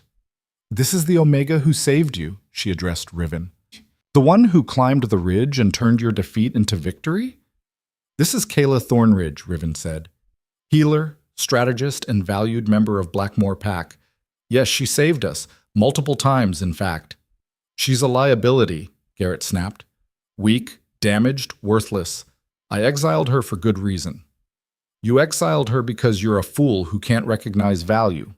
Alden spoke from where he sat at Riven's left, his recovery nearly complete. "And because you needed a scapegoat for your own failures as a leader." "How dare you?" "I dare because it's true," Alden cut him off. "Your pack is struggling, Garrett. Food stores low, morale lower, fighters leaving for other territories. And instead of addressing the real problems, poor planning, weak leadership, outdated traditions, you blamed an Omega who had nothing to do with any of it. She was a drain on resources." She was a healer with strategic thinking and more courage than your entire pack combined," Riven said coldly. "And now she's ours. Which brings us to why you're really here." Alpha Saren raised a hand, cutting off Garrett's response. "We're here to discuss terms. The attack failed. Our alliance with the rogue forces was ill-advised. We're prepared to offer reparations." "In exchange for?" Riven prompted. "Peace. Trade agreements. Assurance that Blackmore won't retaliate for our involvement in the siege." She met his eyes steadily. "We underestimated you. That was our mistake. We're here to ensure we don't make it again." "You underestimated us," Kaela heard herself say. All eyes turned to her. "But what you really underestimated was the idea that strength comes in different forms. You saw an Omega and assumed weakness. You saw compassion and assumed it couldn't coexist with power. You were wrong." "Pretty words," another Alpha, a scarred man named Thorn, growled. "But words don't win wars." "No," Kaela agreed, "but strategy does. And while your hired rogues were busy following orders, I was busy rewriting the rules." She pulled out a map, spreading it across the table. "You funded a 300-warrior assault. I stopped it with 2 people and a signal torch. Your army had weapons and training. I had observation and pattern recognition. Tell me, Alpha Thorn, which approach was stronger?" Silence fell over the table. Even Garrett seemed at a loss for words. "The girl has a point," Saren said slowly. "Perhaps we've been defining strength too narrowly for too long." "This is ridiculous," Garrett stood abruptly. "We're negotiating with Omega? Giving her voice in pack matters? This is exactly the kind of weakness that will destroy the frontier territories." "Sit down, Garrett," Saren said tiredly. "You're embarrassing yourself." "I will not sit here and watch everything we've built be undermined by what?" Riven's voice cut like steel. "By intelligence, by courage, by someone who proves that the old ways aren't the only ways." He stood, his presence filling the room. "You're right about one thing, Garrett. Things are changing. The frontier territories are evolving. Packs that can adapt will thrive. Those that can't will fade into history. And you think this crippled Omega represents the future?" Garrett's face was purple with rage. "She's a freak, an anomaly. She doesn't prove anything except that you've gone soft." The insult hung in the air. Kaela felt every eye on her, waiting to see how she'd respond. Part of her wanted to stay silent, to let it pass. That's what she would have done 3 weeks ago. But she wasn't that person anymore. "You're right," she said quietly. "I am a cripple. My leg was crushed in an accident and never healed properly. I limp. I'm slower than other wolves. In a foot race, I'd lose every time." She met Garrett's eyes. "But I can outthink you, outplan you, outmaneuver you. And when it came down to survival, when your hired army was at our gates and death was certain, My crippled body and broken leg saved this entire stronghold. She stood, ignoring the pain that flared in her hip. So yes, uncle, I'm exactly what you said I was, damaged, limping, not built for traditional strength. And I'm also everything you couldn't see, everything you were too blind and too proud to recognize. You threw me away because you couldn't imagine that someone like me could have value. That was your failure, not mine. The silence that followed was absolute. Then Alpha Saren began to clap. Slowly at first, then with genuine appreciation. One by one, the other Northern Alliance leaders joined her, everyone except Garrett, who stood trembling with impotent rage. Well said, Saren addressed Kaela directly. You've given us much to think about, and you've proven that Blackmore's strength isn't just in numbers or weapons. It's in their willingness to see value where others see only weakness. Pretty sentiment, Thorn said, though not unkindly, but it doesn't address the real question. What happens now? We attacked you. Failed. What are your terms for peace? Riven looked to Kaela. She blinked in surprise. You're asking me? You were the one they most wronged, Riven said. And you're the one who saved us. Your voice matters here. So tell me, what would you ask of them? Kayla's mind raced. She could demand reparations, humiliation, revenge on Garrett specifically, any number of things that would be justified. But what would actually build something lasting? I want change, she said finally. Real change. The Northern Alliance packs.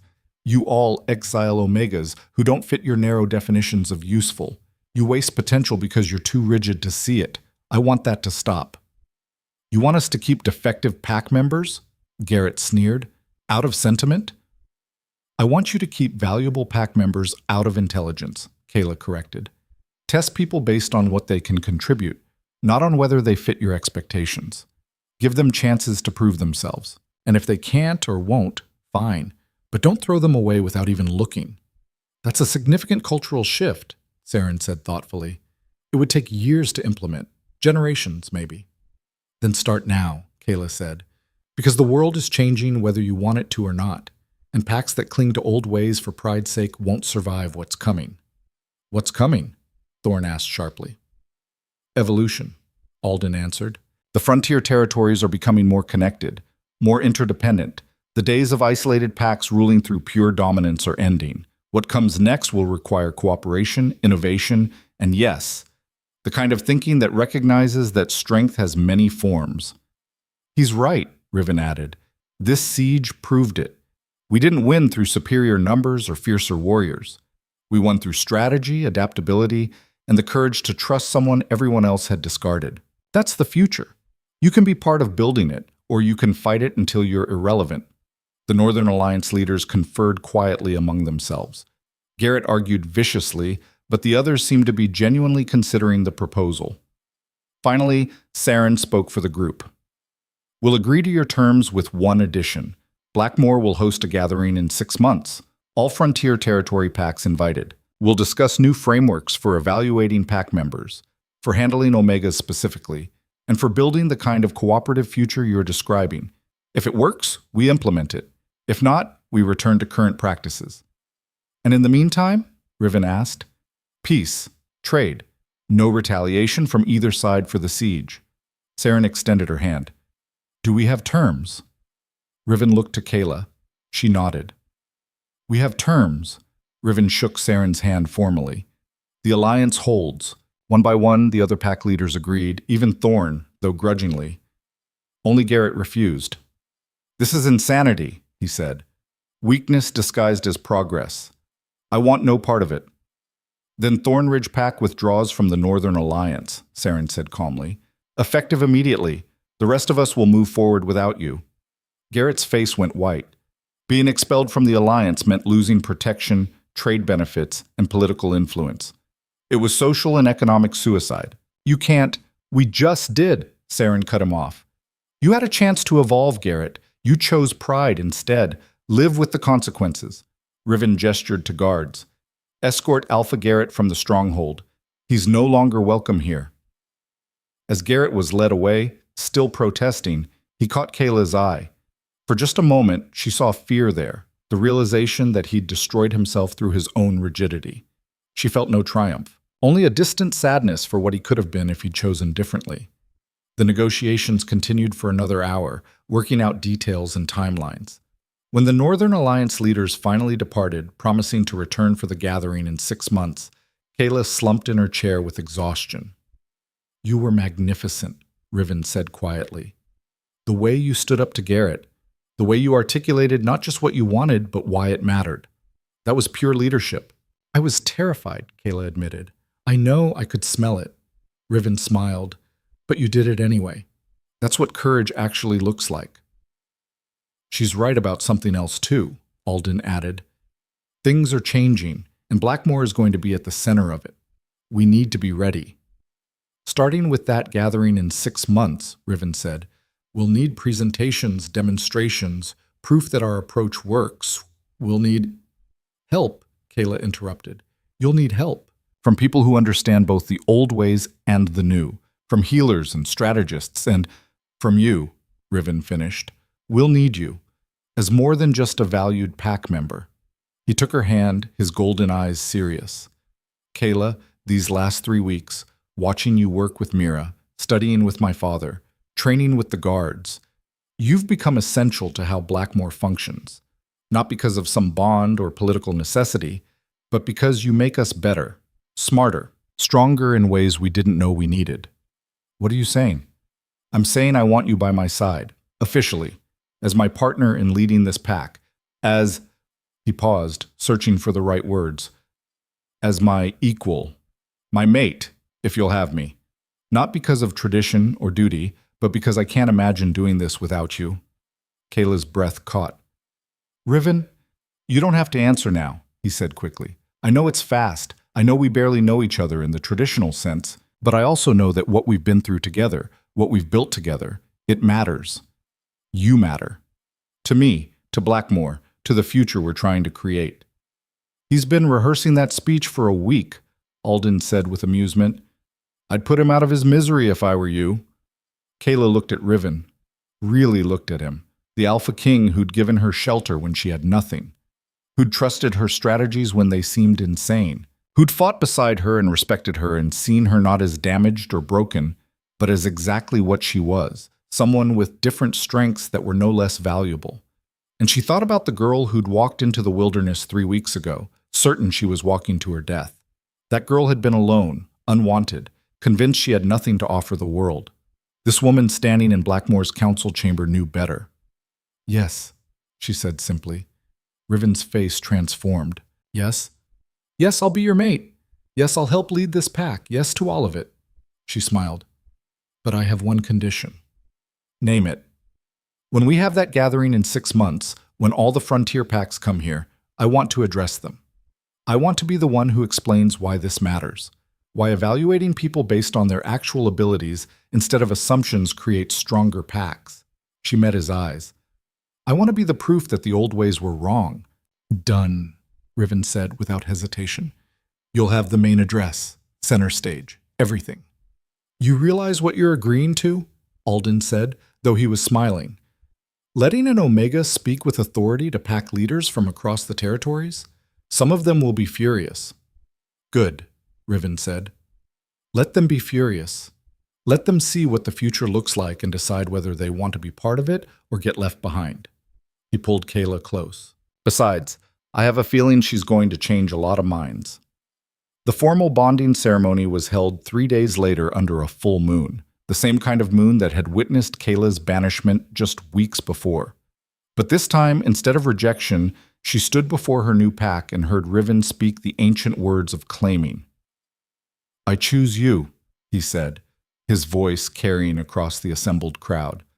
"Not because tradition demands it, not because politics requires it, but because you make me better. Because your courage inspires me. Because your mind challenges me.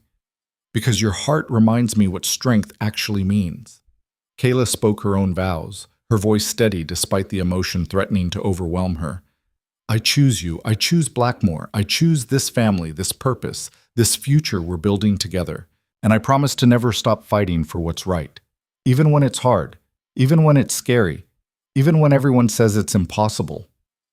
When Riven marked her neck with his claiming bite, gentle and careful and permanent, the pack erupted in celebration. Mari cried. Mira smiled with fierce approval. Even the guards who'd been skeptical at first now cheered with genuine enthusiasm. And Alden, watching from his seat of honor, looked at his son and the woman who'd saved his life and knew that Blackmore's future was in good hands.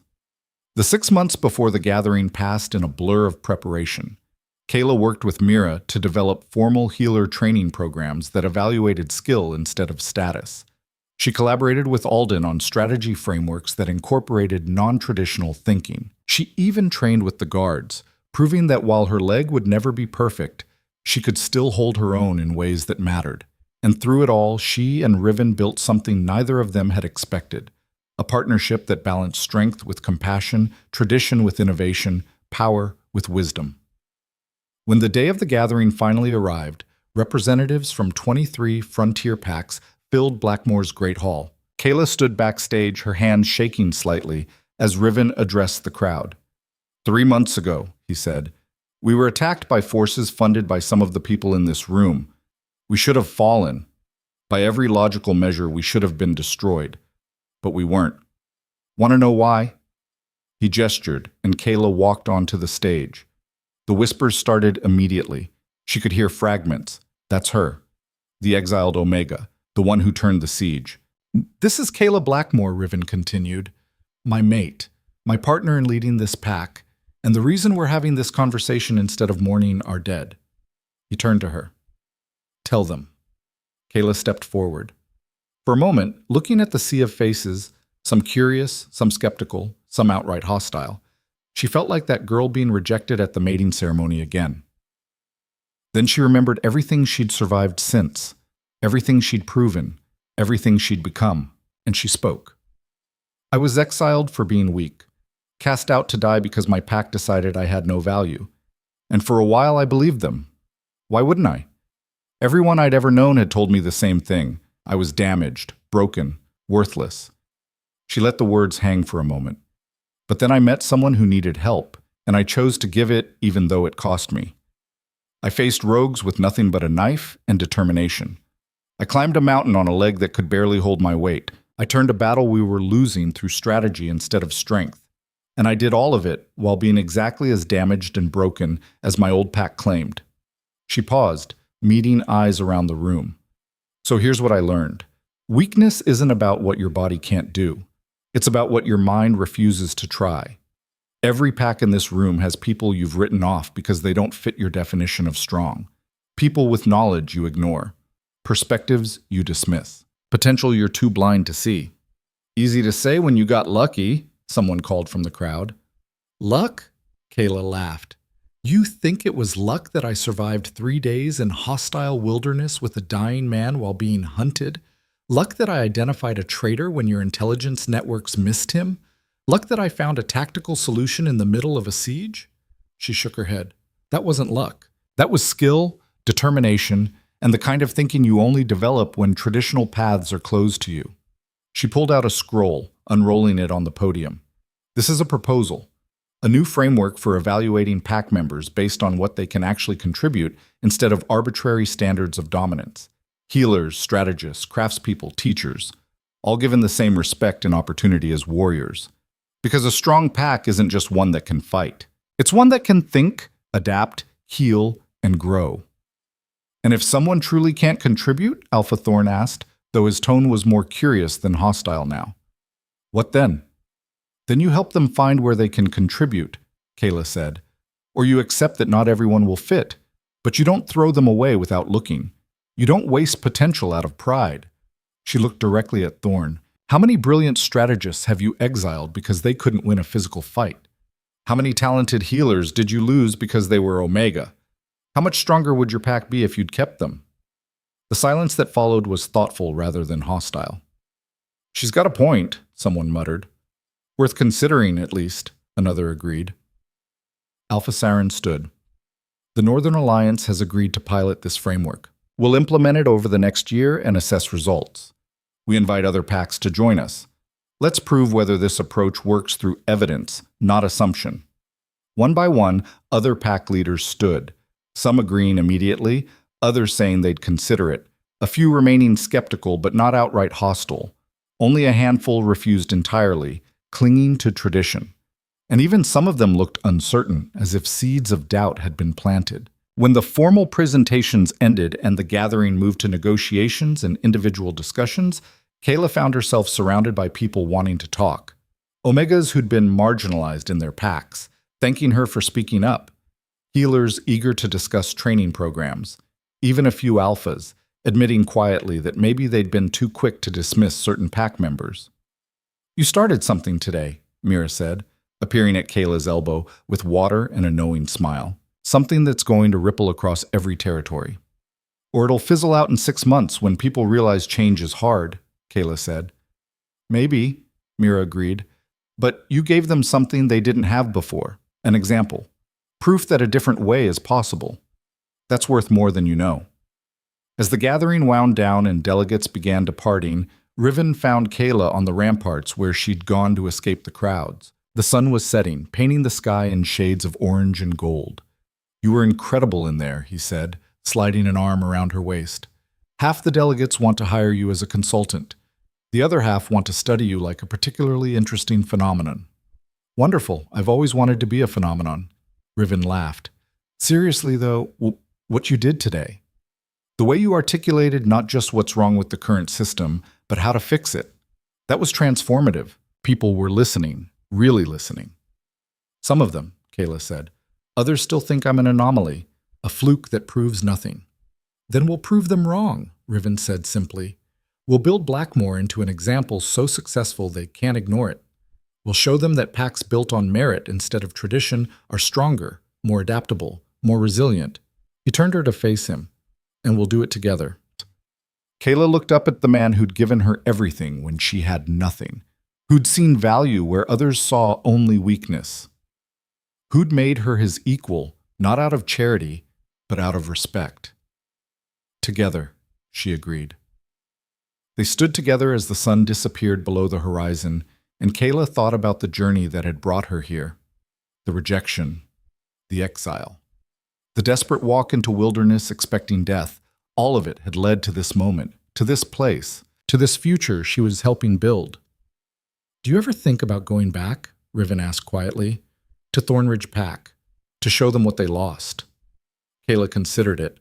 Part of her, the part that still remembered the sting of rejection, wanted that vindication, wanted to walk back into that pack and force them to see what they'd thrown away. But a larger part had moved beyond needing their approval. "No," she said finally. "They made their choice. I made mine. I don't need them to regret it. I just need to keep proving them wrong by being exactly who I am, here, where I'm valued." "Wise and mature," Riven observed. "I'd want revenge." "Oh, I do want revenge," Kaela corrected with a smile. "I'm just getting it by building something so successful that their failure to recognize my worth becomes a cautionary tale told across the territories for generations. Much more satisfying than just rubbing it in their faces." Riven laughed, the sound rich and warm. "Remind me never to underestimate you." "I think you'd have learned that by now." "I learn it new every day," he said seriously. "Every time I watch you work, every time you find a solution no one else sees, every time you turn something everyone said was impossible into reality." He kissed her gently. "You're extraordinary, Kaela Blackmore.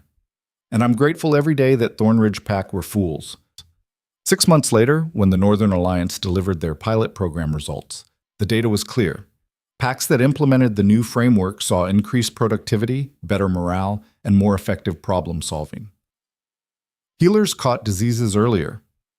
Strategists prevented conflicts that would have erupted into violence. Craftspeople created innovations that improved everyone's quality of life. The approach worked, demonstrably, undeniably. One by one, even the skeptical packs began adopting elements of it. Not perfectly, not universally, but enough to matter, enough to start shifting the culture. And at the center of it all stood Blackmore, thriving, growing, becoming a model that other packs studied and tried to emulate. Kaela's role evolved beyond even what she'd imagined. She became an advisor to multiple packs on healer training, a consultant on strategic frameworks, a speaker at gatherings across the territories. The Omega who'd been thrown away became one of the most influential voices in frontier politics. But she never forgot where she came from, never forgot what it felt like to be dismissed, diminished, discarded. And she used that memory to fuel her determination that no one else would have to feel that way, that every person would get the chance to prove their value.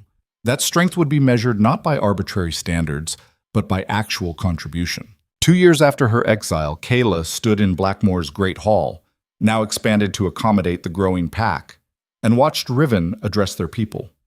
"We've been asked to host the Frontier Territories Council," he announced, "to serve as the central gathering point for all packs to discuss mutual concerns and coordinate responses. This is unprecedented. It's recognition that Blackmore has become more than just one pack. We've become a symbol of what's possible when we choose wisdom over tradition." Cheers erupted. Kaela smiled, her hand resting on her slightly rounded belly where new life grew. The next generation of Blackmore, who would grow up in a world their mother had helped reshape. After the announcement, Alden approached her, moving with only a slight limp from his old injuries. "You know what this means?" he asked. "Hosting the council? You're going to be at the center of frontier politics for years to come. Decades, probably." "I know," Kaela said. "Terrifying, isn't it?" "Exhilarating," Alden corrected. "You're going to change the world, Kaela. You already have, but this is just the beginning." "I was just trying to survive," she said quietly. "Maybe at first," Alden agreed, "but somewhere along the way you stopped just surviving and started building, started envisioning something better, and refusing to accept less." He squeezed her shoulder gently. "That's the difference between existing and living, between getting by and making a difference. You chose the harder path, the one that mattered." That night, lying in bed beside Riven, Kaela thought about Alden's words, about the journey from exiled Omega to respected leader, about how sometimes the worst moments of your life could become the foundation for your greatest achievements. "What are you thinking about?" Riven murmured, half asleep. "About how 3 years ago I was standing in the snow being told I was worthless," Kaela said. "And now I'm helping reshape an entire culture. It's surreal." "You know what the difference is?" Riven pulled her closer. "Back then, you believed what they told you. You accepted their definition of your value. Now you define it yourself. That's power they can never take away." He was right, Kaela realized. The real victory wasn't in proving Thornridge Pack wrong. It was in proving herself right. That she had worth. That she could contribute. That damaged and limping and imperfect as she was, she had something valuable to offer the world. Years passed. The council flourished. The new framework spread across the territories. Not everywhere. Not perfectly. But enough to fundamentally shift how packs operated. How they valued their members. How they built their futures. And through it all, Kaela and Riven led Blackmore with a partnership that became legendary. The Alpha King and his Omega mate, balancing power with compassion, strength with wisdom, proving that the best leadership came from recognizing that everyone had something valuable to contribute. Their children grew up in a world different from the one Kaela had been exiled from. A world where being Omega didn't mean being powerless, where having a disability didn't mean having no value, where strength was measured in multiple ways and everyone got the chance to prove what they could do. And sometimes, late at night, when the stronghold was quiet and the future felt uncertain, Kaela would stand on the ramparts and look out at the wilderness beyond the walls. The same wilderness she'd walked into expecting death. She'd think about that frightened girl limping through the snow, and she'd whisper to her across the years, "You survived. You thrived. You changed the world. And it all started because you chose kindness when cruelty would have been easier. Remember that. When things get hard, when people doubt you, when you doubt yourself, remember that the bravest thing you ever did was help someone when you had nothing left to give." And in those moments, she could almost feel that girl reaching back through time, grateful and amazed and so proud. The exiled Omega had become a queen. The rejected had become essential. The weak had become the foundation of a strength the old world never anticipated. And every person who'd thrown her away, every voice that had called her worthless, every hand that had turned away, they'd all been wrong. Not because Kaela had transformed into something different, but because she'd always been exactly what she needed to be. The world had just needed time to catch up, As dawn broke over Blackmoor's stronghold, painting the sky in shades of gold and rose, Kaela turned from the ramparts and headed back inside. To her family. To her pack. To the future she was still building, one brave choice at a time. She still limped. Her legs still ached on cold mornings. She would never be the fastest runner or the strongest fighter, but she was Kaela Blackmoor, healer, strategist, queen, and proof that worth isn't measured by the things you can't do. It's measured by everything you refuse to stop trying, and that was a truth worth fighting for, forever.